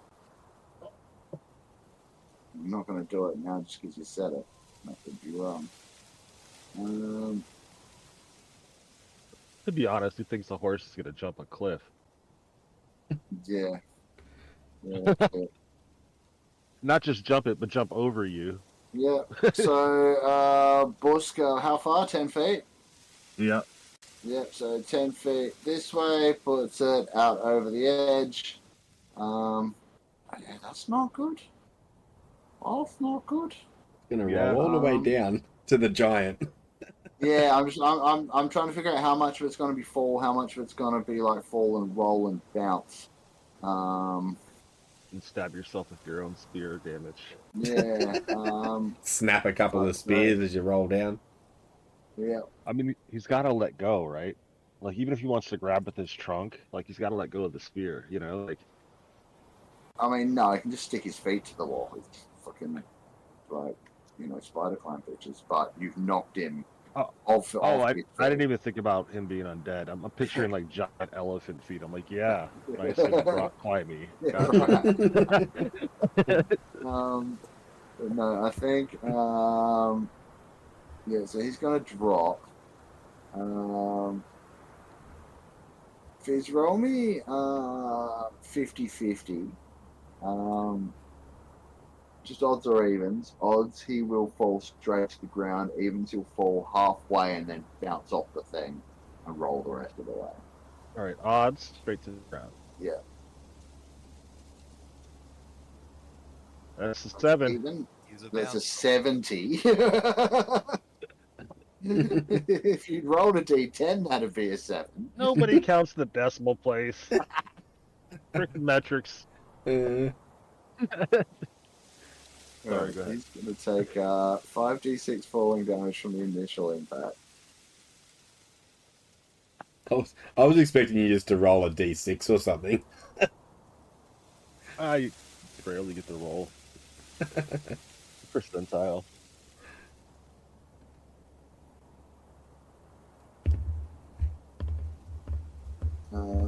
And then bouncy.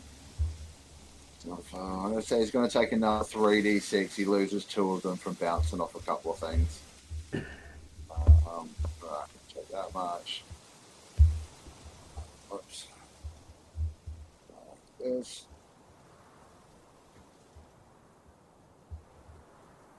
Enter button fucking work. Go here. Here's there. Right. Nice. And I guess what else he is? Nice. Freaking at this point, Adam, where are you? I am all the way over here. Yeah. Oh no, you can't see shit. Although I think from the height that he's falling, you would maybe hear the like the fucking the hooves on snow of bucket running, leaping over, and then and then a few moments after, and then It's gotta know the pain noises his brother yeah. makes. Yeah, like you would maybe hear a few of those. Yeah, and you get the distinct impression that he's no, don't. You get the distinct impression that he's up near Eric somewhere. Oh my god, I want that recorded.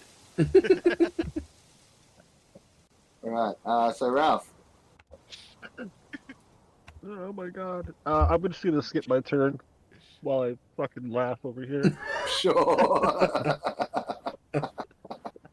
Well, it's fortunate. Falling Elephant Man. Definitely not Dumbo because like Dumbo could fly. Stands up again. Now face to face with Eric. He narrows his eyes at Eric. Bares his teeth a little bit. None of you can see this. And then proceeds to wail on Eric for all he's worth. I was going to say run away with fear. Yeah, no. And so.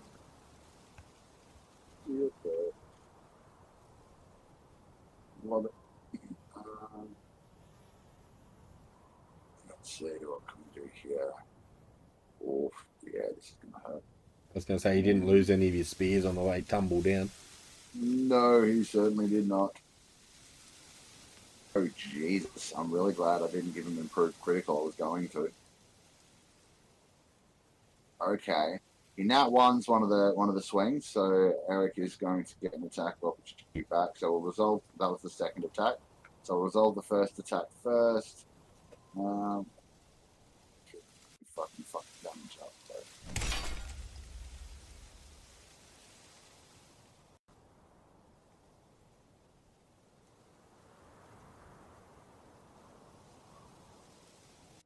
One attack. Holy shit. Eric gets to hit back. Oh yeah, I didn't want to say it before, but Fizz, you fucked up, mate. What? You fucked up. He just took nearly a quarter of fucking Eric's health in one hit. Listen, I'm not the one that gave him 3 spear giant slain. That wasn't me. Shit on me. Eric takes a swing back, like he's trying to torch to the ground so he can overhand with his great club. Take the swing back, and this Loxodon is just like way faster than you would think, and it just like easily sidesteps. And then he'll go back on the attack.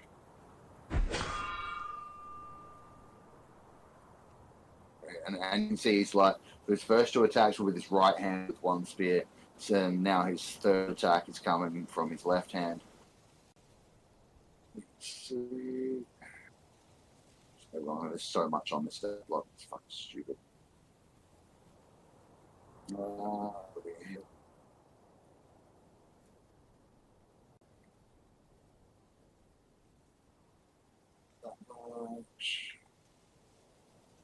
And then the final one will come from a thrust from the spirit in his truck.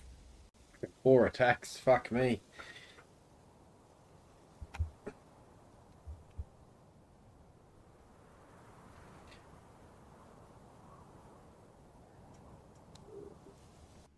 You see, every time he strikes, the spear flashes in, but it also seems to pulse and rend through whatever flesh it tears into like it's butter. It appears to be dealing piercing and force damage from anyone that can sort of see this going on. So boom, boom, boom, and then ew. Console. Oh, just go. She passes then. Fuck. Don't know what the second dice is for. Why are you still rolling? My stuck enter key, isn't it? God damn. Oh no. This is terrible. Just whack the enter key, it'll pop out. No, it's like real seriously stuck. Gotta go there. Oh, no. Oh, I had it. And then I pushed it. There we go. Done. Thanks. He found the exit key.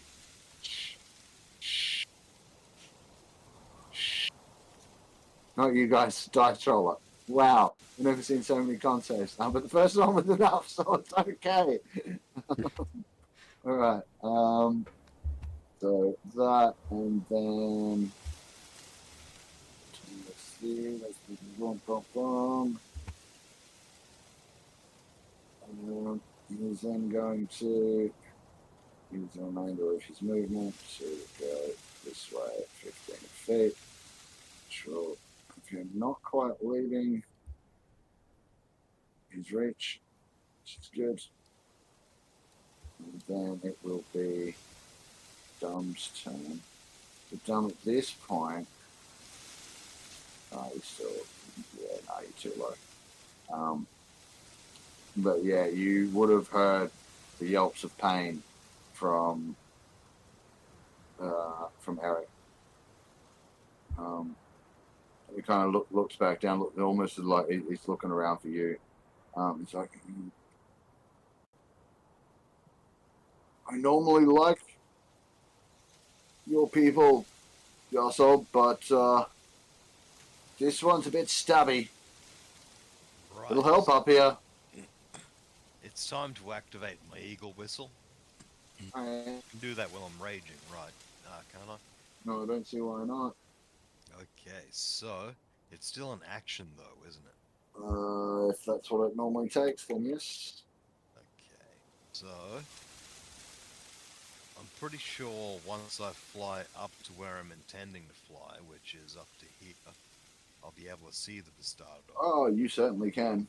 Also, I need to adjust his. So up on this platform is 40-foot elevation. Okay, in that case, can I land on him? Like, I can't attack him, but can I just land on him? You can't end your movement in someone's space. Gotcha. So I can't just land on him. But, like, you can fall on him, and then you would land next to him, but you would, if you can get high enough above him, you would still fall damage to both of them. But Okay, have you got enough movement to do that? In that case, what I'll do is just in next to him mentally, like the nice flying elephant I am, and use my bonus action to give him a little shock. So DC. You're raging, so you've got your aura, hey? That's right. It's 10 feet. That's right. That's the left. There it is. What was that? A Dex 18. Dex 18. No problem. How much damage? It is D6, and the answer is 4. I think you take it. Why not? Especially since I'm raging and I want to keep that rage going. Yeah, no, of course. So you zap him, and you can see, like, but having fallen so incredibly far, he didn't seem like at all hurt when you approached him. And that zap strikes across his cheek, and you can see just a small burn sort of appear there. And this is when you notice that this is definitely your brother. But at the same time, maybe it was your brother. And at this point, Yahsob will say, "You not look good, brother. Let me fix your face." Oh, yeah. I could actually attack at that point, but I can't. Yeah. I'm Right. just gonna say that I'm reaching up to attack. There we Yeah. go. Sure thing. You will notice this close to him now that his eyes are what is now becoming quite familiar, purple and black. Just carrying a certain kind of corruption. San is Okay. So San, being the heroic figure he is, get closer. And I'm guessing at this point he could definitely pull off a shot. how high is he? 55 or something? 50 something? Yeah. He can see and he can reach. Yeah, well. Oh wait. Sorry. Can you take Sam back to where he was, please, just for a moment? He was right about here, I think. Yeah. Should have done this properly, but just in between your turn and Sam's, as you're raising your hammer,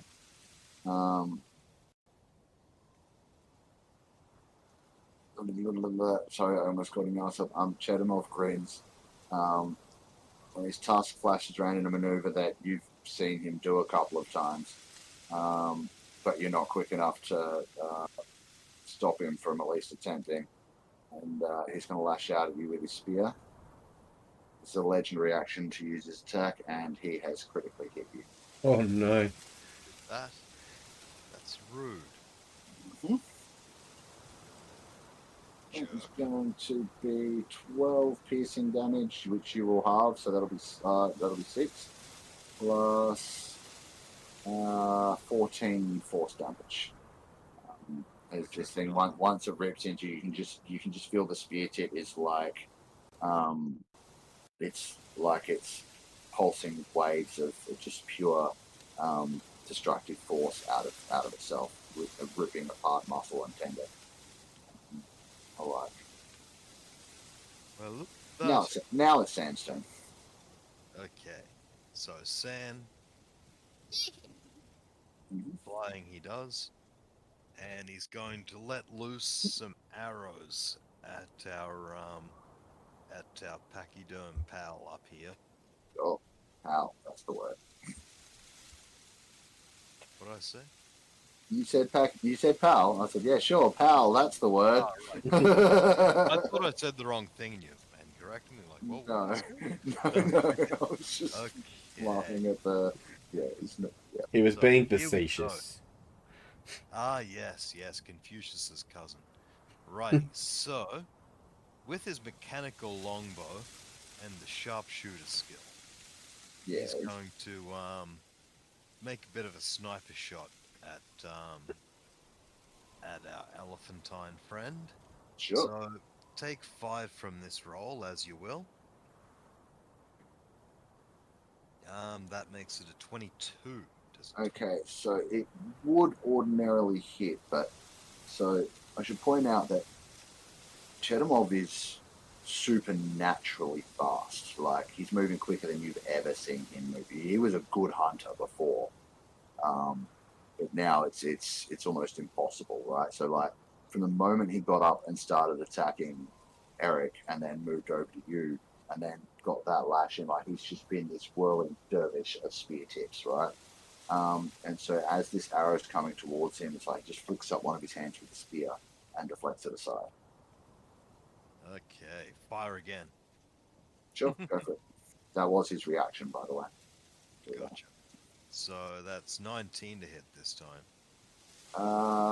That will unfortunately miss, but only just. This one actually bounces off the armor that he's wearing, and you hear it go sort of like, and the arrow kind of bounces back with a. It's almost as if it's repulsed, and you can see that the tip, as it sort of flings past your eyes, has been severely crumpled. There's something odd about that armor. San is just going to say, okay, and pass on the turn. Sure. Now before Taiji, Hmm. before we get to you, just double checking. Yeah, cool. Let's go with that.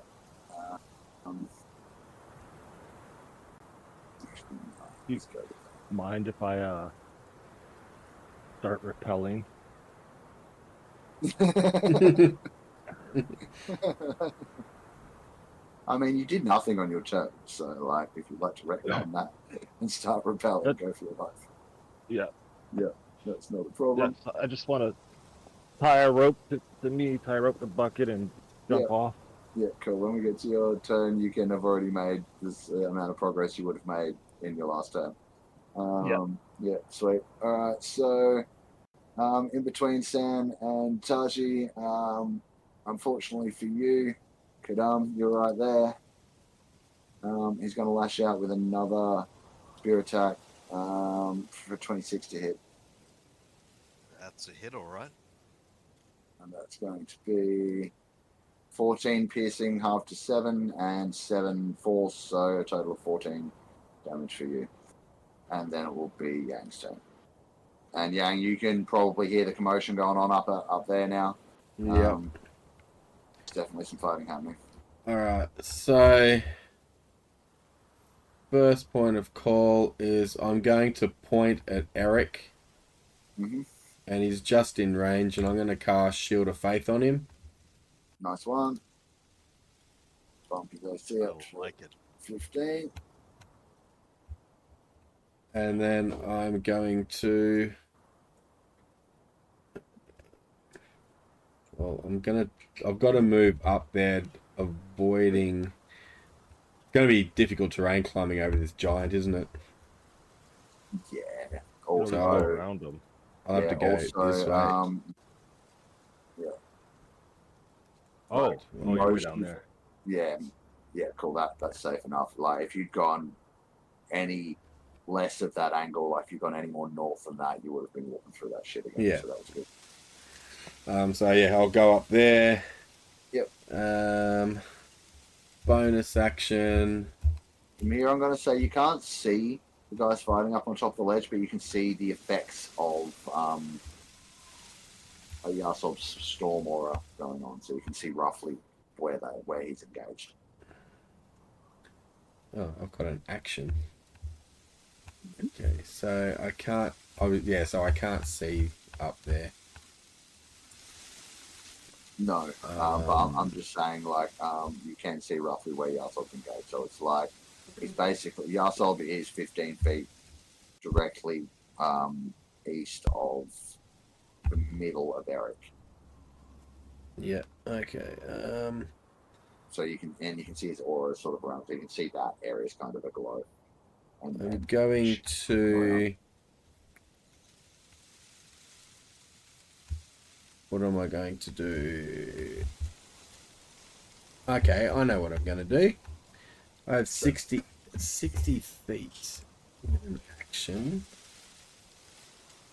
Let me just... So, yeah, it's only 45 up to where I think it is. Okay. I don't know if what this is going to do, but I'm going to cast the daylight spell right where I think the fighting's happening. okay. Well, I'm just thinking, in my clerical way of thinking, obviously dark entities. He got called out that it's an undead, and I'm just going to go, well, they don't like daylight, and I'm going to throw daylight up there.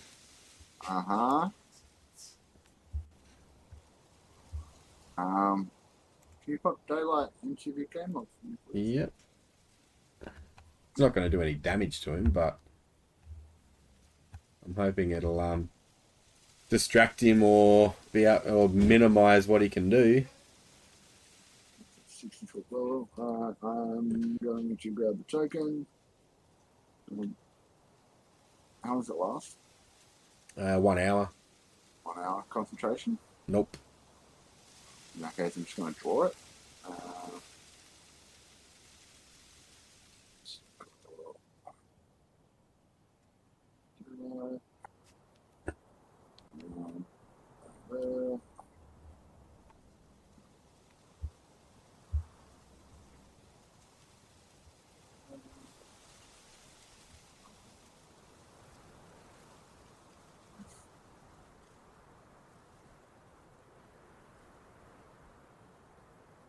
I think that's about it. That's a bit too big. But for all intents and purposes, this whole area is now lit up with daylight. You can all see for darkness and stuff just fine.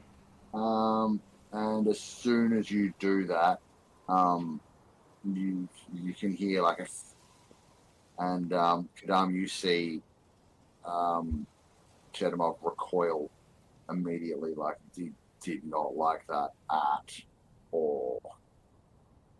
A vampire elephant! Get rid of it immediately! Yeah. All right. Well, that's my guy done. So the next one will be Crowbar. So he will. Okay, well, hang on. Yep. Because Chedamov has legendary actions. Mm-hmm. And he's going to use one to immediately run 30 feet in this direction, and he's too fast for either of you to get opportunity attacks as he does this. Eric or Kadam. And that would be that, and now it's Robust. Now it's Eric's turn before Robot, actually. Oh yeah. So actually, Eric will get to attack him before that because you guys go at the same time. Yep. I'm gonna have Eric take a swing. Checking other weaknesses here. So things. Take a swing. Just grab him. Hold him down.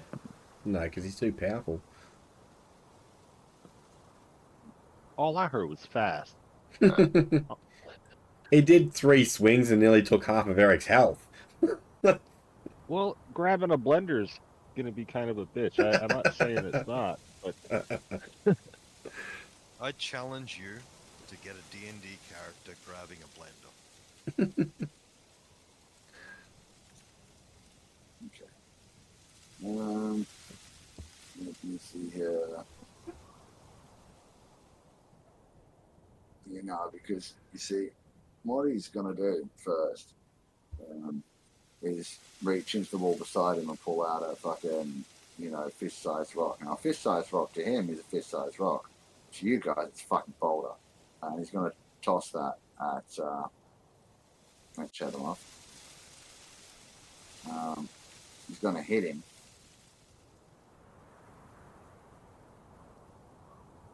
For not much of, cause some damage. I've always been amazed at the accuracy of giants. Yeah, I know, right? I know they hit hard, but So, I feel like their swing should be slow, or their No, but if they're throwing a Aim not rock, as they're good. pretty accurate. what? It's fucking enter key again. they are. It's depressing. Yeah, I reckon they would be I see them accurate. as slow. Yeah, but just because you're slow doesn't mean you're not accurate. On a moving target? Well, he's not really moving yet. He was. Yeah. I mean, even if he was, if you're able to lead your shot, like if you know that you're slow, so therefore you've got to aim over there instead of fucking at the guy. I mean, they do the same thing with missiles nowadays. Like, you have moving targets and they still get missiles on target. Alright, so what mob should be slow? Like, mentally, physically, and that powerful? That's all.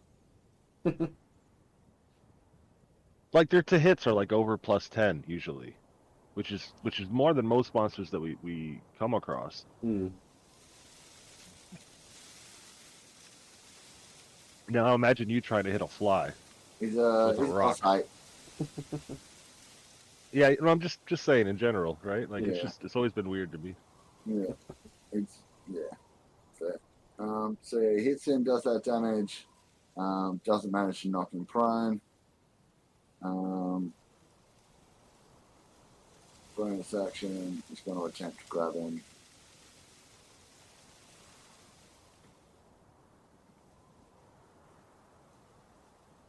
Which will fail. Too fast. Like he throws the rock, and then steps forward 5 feet, and then attempts to like grab him with his other hand, and Cheddarmore just like ducks underneath that, and that's when he scarpers over there. Then it'll be Robar's turn. And we're 25 minutes out, folks, so like this and another round maybe. Robar's going to take his 25, 30. Also, we'll point out, now that this daylight's happened, it's and you can see a whole bunch more. You can see that off to the west, like from where sand is, there is like a slope. It's a depression goes down into the ground some, and there's like another 4 bodies in there. And right before that, there's a whole clusterfuck of dead skeletons, but the corruption there seems really bad. But it's just showing that there's a lot more to this place, and there seems to be a set of stairs leading down from that area. Okay. And there's more off to the south of that as well. It's just a little bit out of the light. Does the daylight spell by any chance make this fucking shit shrivel in at all? No. Okay. Using his action, he's going to dash action. No, but no. Yeah. Action dash. I suppose he can go up underneath his legs. 15. Oh yeah, size difference, absolutely. 30. So he can come up here. Yep. He's scared, but he wants to help. So he's just gonna run up there. Have him roll me a wisdom check, just a straight wisdom check, just to see if he is brave enough. He's not got a plus in wisdom, so that'll be a nat 20. Yep. In fact, I think he's going to seeing the how everyone else just jumps to it. I'm just going to feel a little bit inspired. I think he's going to be good for the rest of this fight, unless something particularly bad happens right in front of him. He's good for the moment. Yeah. Okay, cool. Or he comes to his senses and starts setting up camp. And that's his action dash. I can give a bonus action, so I'm gonna had to be within my Conrad or the enemy. I can't remember. Depends on But what you're doing. I'm within 30 of him anyway. So I'm going to give Kadam the help action. Yeah. So what does that like sound or look like? Because the idea for this is that Robar's kind of bardic. So he's right? So it could be distraction, cutting words esque kind of stuff, or it could be I think he's Okay. he's gonna run up, and as he runs up and he's rolled that 20 for his wisdom check, he's gonna get that boost of like bravado, and he's like, he's running away from us. You can do it. Let's go, Kadam. Love it. All right, nice one. And that'll be him done. Right, so we'll be Bucket's turn next. So before we get on to Bucket, Ralph, let's do your last round's rappelling down. Oh no, it's all good. The rope is tied. Uh-huh. And I want to dismount, all right, and then tie the rope to myself. And on this round, I'm gonna have Bucket take off. My plan is, and here, take my hero point. Take him from Bucket too. I just want to come sweeping down with my spear, like a long arch out, and then here I'm just gonna draw it.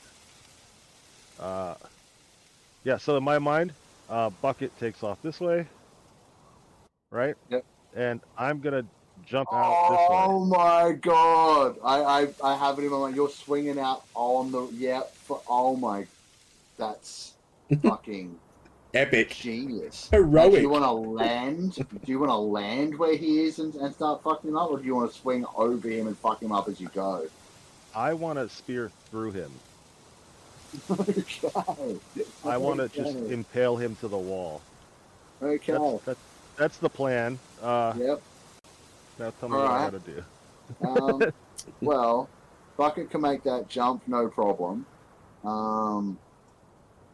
I'm going to say get her to make an athletic, and this is kind of pushing her, but see where that arrow sort of points? Actually, no, she's going to want to kind of go above that, like stay high, right?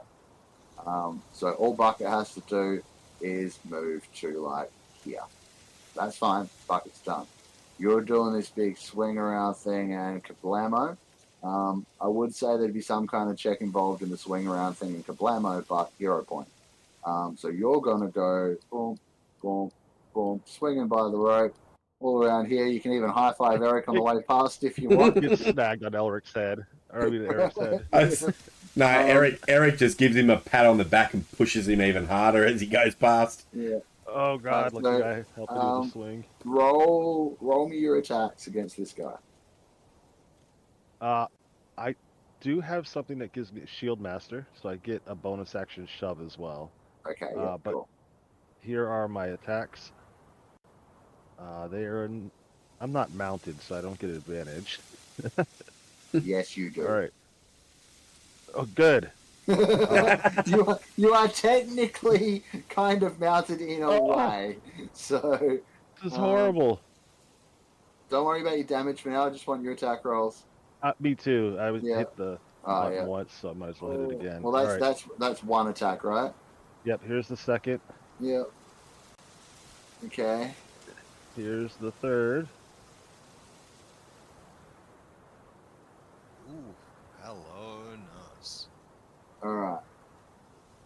So the first one is a miss. The second one.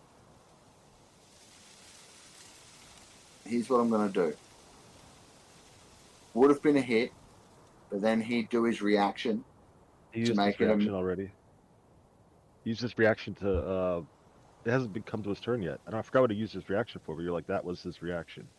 Yeah. Catching the arrow.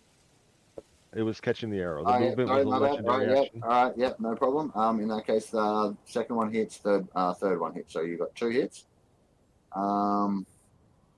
19 to hit on that one on the dice roll.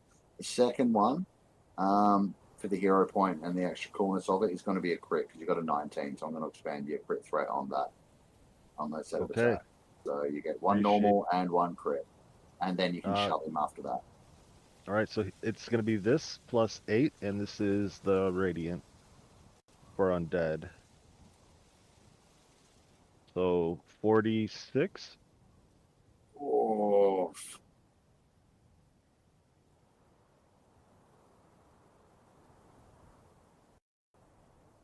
Yep. Takes that. And yeah, so now I'll shove him, hopefully prone. Nope. He's got a contest, right? He's got to beat a 12, yeah. Pretty sure he's got it. Yeah, he does. Was that 2 hits rolled in 1? The damage dice? Yeah.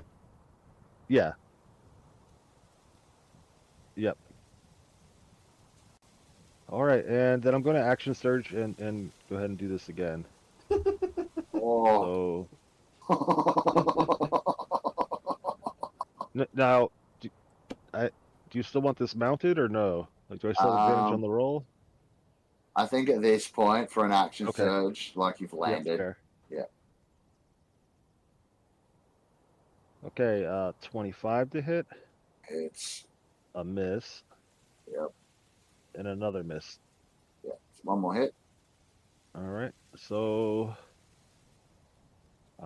that plus the radiant. So 11. It's applied. He's still looking, despite being, like not liking being in this sunlight at all, and despite you guys having filled him full of quite a lot of stabby holes. He's still looking okay. Okay. I would like Bucket to hold their action. Uh-huh. To shove his ass back down the stairs. Sure. When he comes up. Yeah. Yeah, not That's a me. problem. All right. Now it's his turn. Gets his legendary actions and his reaction back.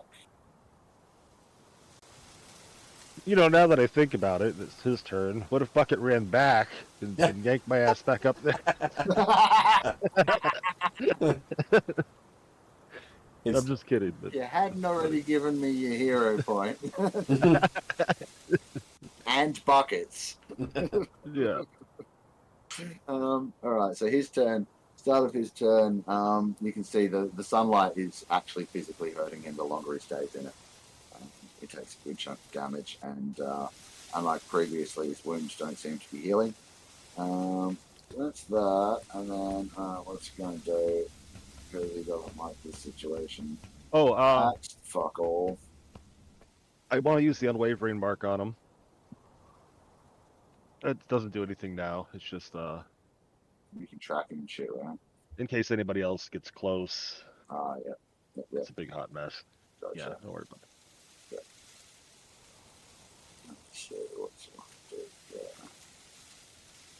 I'm thinking he's probably got disadvantage on attack rolls now anyway, being in sunlight. Yeah. Well, this will guarantee it that he has it on everybody but me.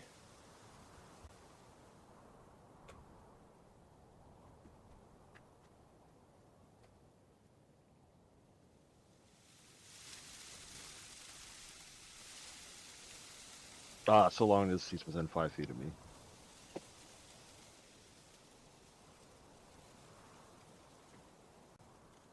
Alright. I need help with an interpretation on something. Vampire has the ability to do a thing, provided the sun isn't up. Now, the sun isn't up, but he's in a daylight spell. But that's not the sun. So I think he can still do it. There are other things that say, like, daylight affected or radiant damage affected, like... I would throw up daylight. Sunlight. Does daylight say it's sunlight, or does it say it's just bright light? Well, it's daylight, but it's about the word, right? Like other things say when you're in sunlight. That's what I'm saying. Pull up the daylight spell to see if it says sunlight.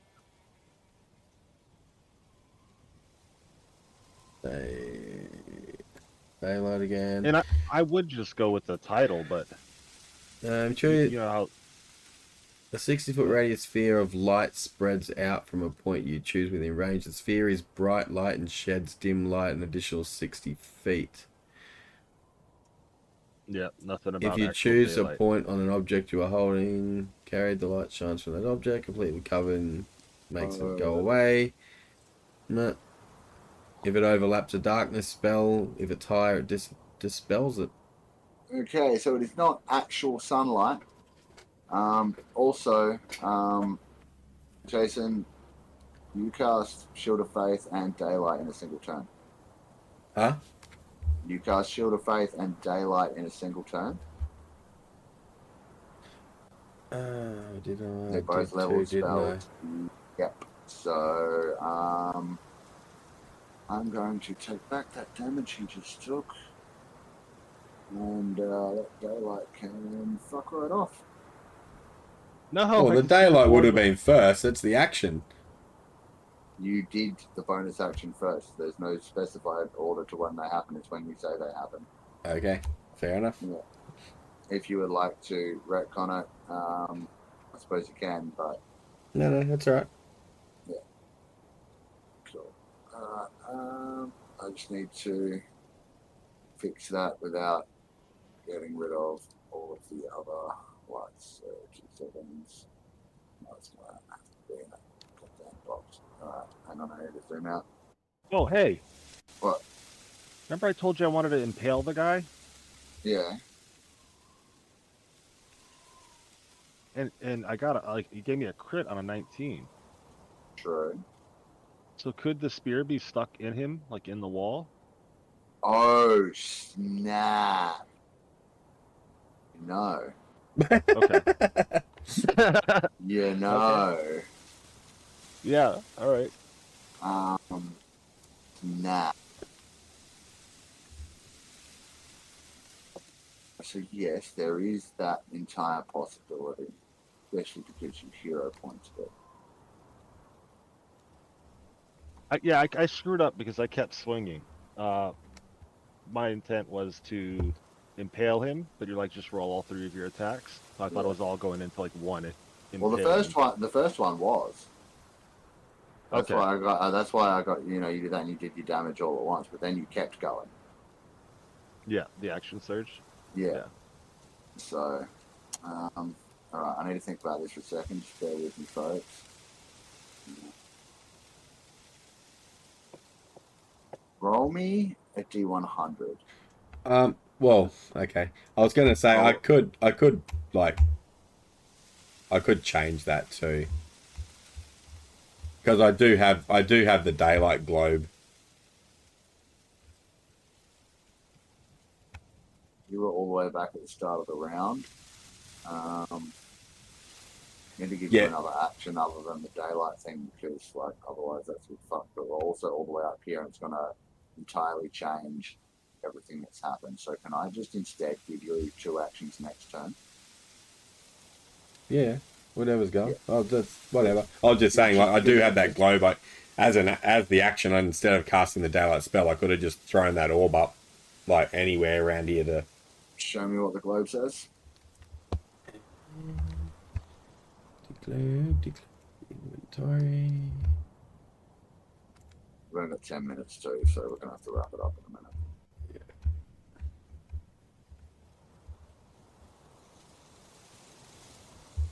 Okay, so the daylight effect can still be in effect. Yeah, and that doesn't say cast. Speak its No. command word. It's just a command word. Pause. It's just an action to throw it out and then say the command word. Let me just do this with it's 60 And feet then- for daylight, right? 60-foot radius. Yeah. So this helps. I was gonna say, instead of redoing all that stuff. Yeah. Also this is- dim for another 60. Oh, really? Wow. Yeah. All right. So, give me a second. Daylight. Oh, fuck's sake. No.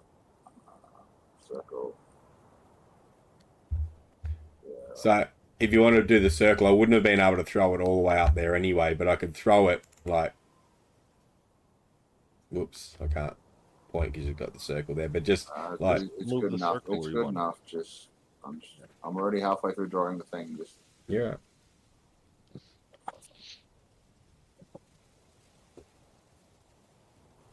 why is that not working? The dim light. I'll just there you go. That I'll have to look for another.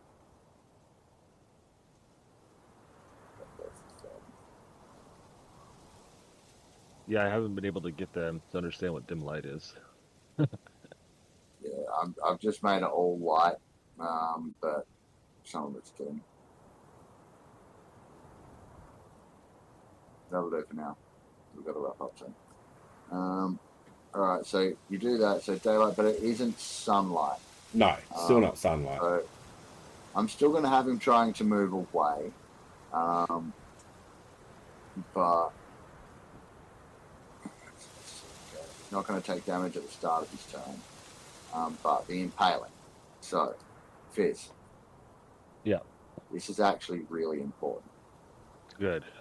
Roll me a D100, and on a 90 or above, something really cool is going to happen. Okay, so I want high, and I'm okay with it missing completely, and he gets all that damage back, because the idea was to hit him once, you know? Yeah. 48. Okay, so no, you're still going to get him. That first big hit You got him probably like right through the solar plexus, a little higher and a little more to the right, and you might have actually fucking taken him out of action right then and there. But you didn't think of that at the time, and then you pulled the spear out and kept stabbing, and none of the others happened to go through his heart. Yeah, so now it will be his turn.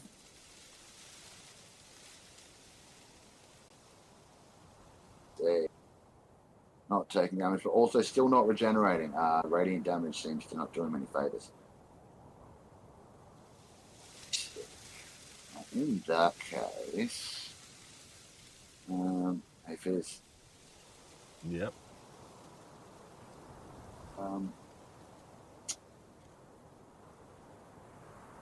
How's a 19 to hit you? It looks like my AC is 17. Mm-hmm. Make sure I'm like wearing the right stuff. Yep, Yeah. everything's good. Okay. I'm gonna cast shield. Good call. Very, very good call. As he lunges towards you and like his trunk flicks up above his head, and he like both the spears, all three spears sort of like flick out wide, and he tries to lunge in and bite at your neck, and he kind of bounces off you a little bit as you shield, and misses you with his bite. So that's good. He can only do one of those a turn if he's going to do it, and then he follows up with 3 spear attacks. 24, Yeah, wow. so that'll hit. A 16 will miss. Oh, wait, yeah, it You're at does. 22 at the moment. And a 17. So he only manages to hit you once.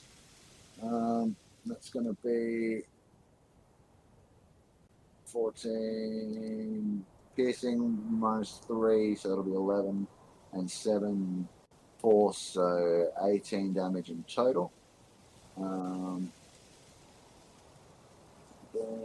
Noted. Do that. Instead, going to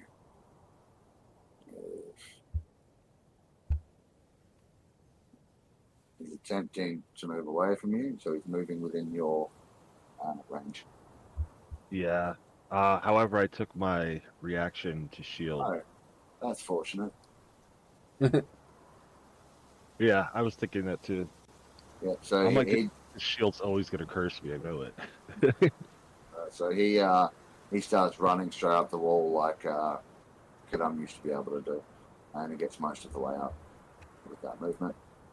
And then it's going to be Kadam's turn, and yeah.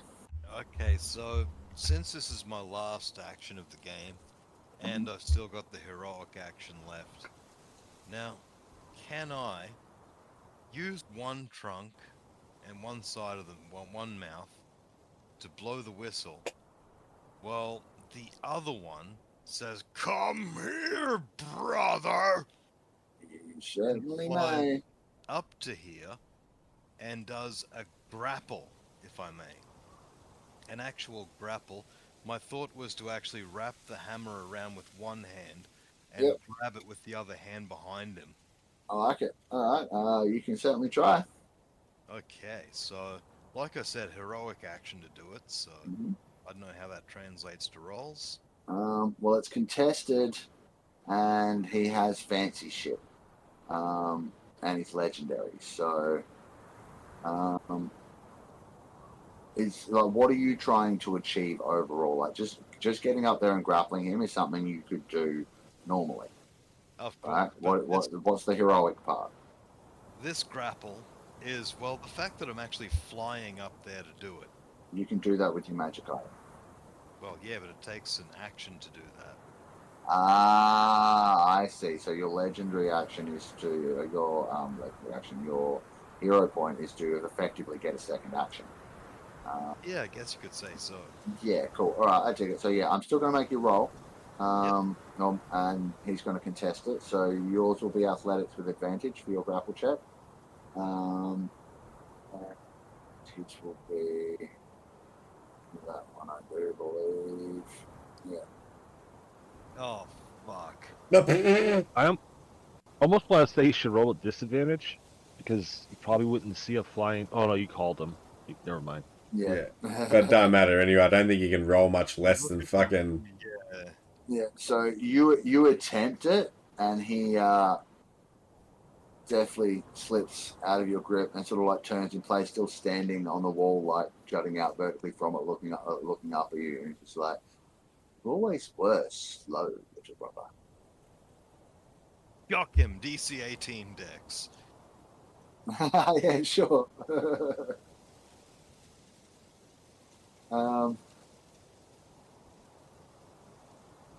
Smirks at you,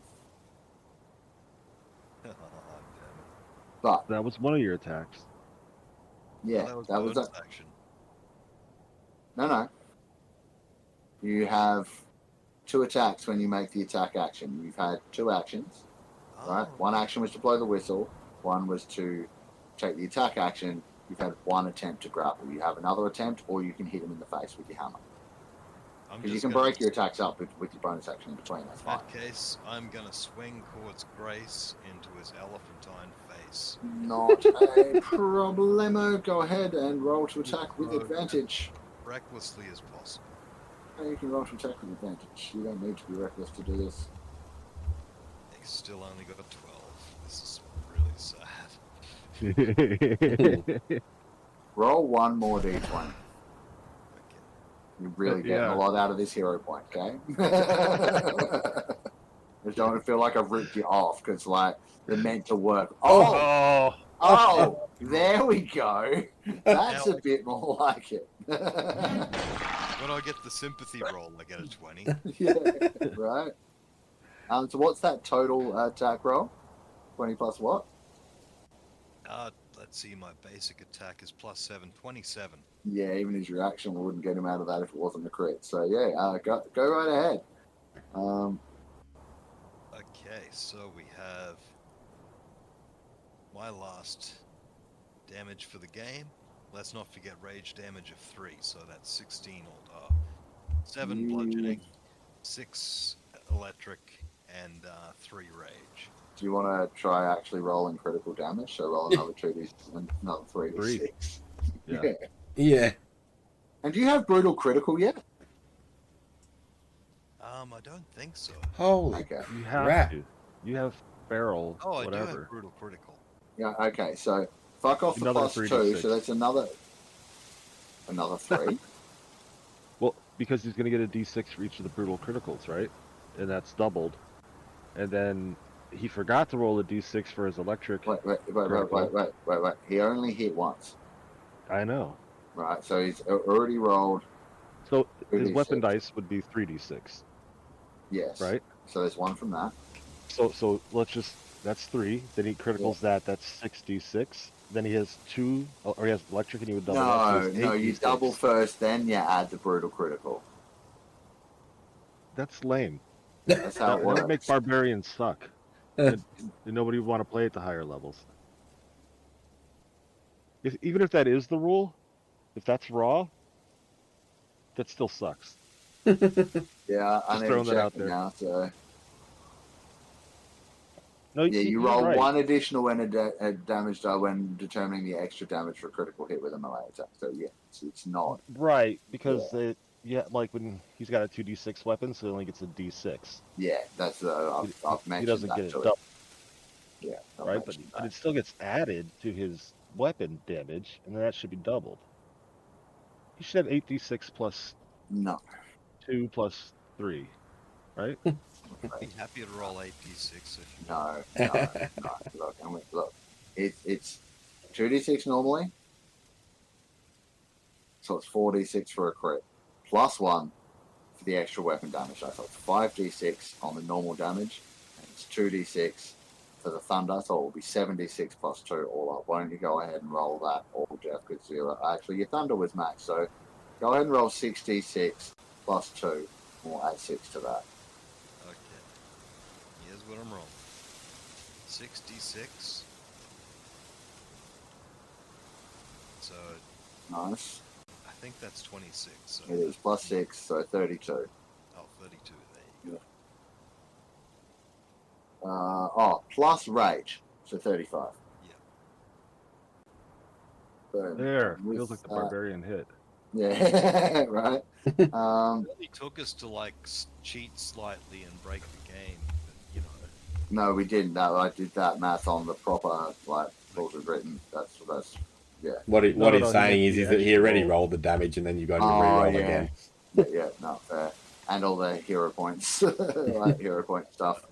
All right, so we're gonna do that. Yeah, he doesn't like that at all. He sort of like shakes his head a little bit, and then before, I assume if that's the end of your turn. Um, I've done, yes, I'm afraid so. I've even done my bonus action.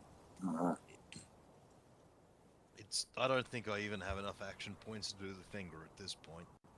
Yeah, cool. So he's going to. I think at this point, yeah, he wants the fuck out of here. He's gonna go. Just before Sand has a chance to do anything, he's gonna skitter along the wall this way. Put it there. Over there. And that will not provoke an end attack opportunity. And it is now Sand's turn. And that will be the last turn for the night. It's 11, and Jason has to go to work. Okay, so San is the man here. He's going to fly. So I'm still confused on whether we reduce his total movement for upward. Not for movement. Okay, so because he's But going like if you're shooting across and shooting up, like for instance, I'm going to be planning taking the on greater of the two. elevating him a bit. Yeah, so Actually, he's already on 53. That's pretty good. yeah, he's already just above the ground where he is there. That's going to make it a 53, 120 feet up. It's going to make it a 67-foot shot. So it's going to be long range for him. Oh, no, he's got a longbow, doesn't he? I believe so. Yeah, no, he's all good then. Yeah, go for your life. Pew pew. Where is the guy? Up there in the top corner. He moved. Oh, did he teleport? No, he ran very, very, very quickly as a legendary action. He ran Okay. so far away. Could Bucket hit him though? Because she was holding her action. No, Not exactly up the wall. He didn't go anywhere near Bucket. He spider climbed along the edge of the wall. And climbed up yeah, there. okay. Yeah. Yep, fine. On a separate note, this mechanical longbow is going to be fired at super sniper mode. Uh-huh. So pulls out the extra scope on the side of it and Yep. get +5 to the attack. Sure. It sounds about how like a longbow works. I mean, a mechanical longbow kind of does. 21 would hit, but he's going to use his reaction to, again, he's moving like a dervish. And he's going to deflect it with a spear. Let's try that. Actually, wait, sorry, again. no, it's 21 minus 5. No, he's not going to do that. You just miss. Ah, in that case, Let's try that again. The scope is just like a drinking straw You're right. taped to the arrow. 25 minus 5 is a 20. Now he's going to use his reaction because that would have hit him. gotcha. And that, my friends, unless San has a bonus action. San's Oh. bonus action is to give him the finger.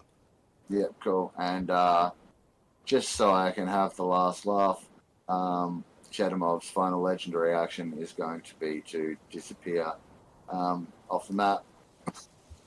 He's going to take another legendary action to move 30 feet away and disappear from view. Bucket might still be able to see him, but everyone else can't. And that, folks, is where we're going to leave it because we don't know where he's gone. He may have left. He may be back. The fight definitely isn't over. At least, probably not. So, we'll see you next week to see what kind of mischief Kadam's brother's getting up to here with the undead, apparently. I think something foul is a tusk. Oh my god. And on that And note, with that, folks, everyone take a d4 psychic damage from Elric over there. And we'll wish you a wonderful week. And we'll see you next week. We're going to aim for a 7 p.m. start next week. We're going to try and pull things back a little bit early. So an hour earlier for anyone that has some time difficulties. Yeah. All right. We'll see you later. Thanks folks, peace, have a good one.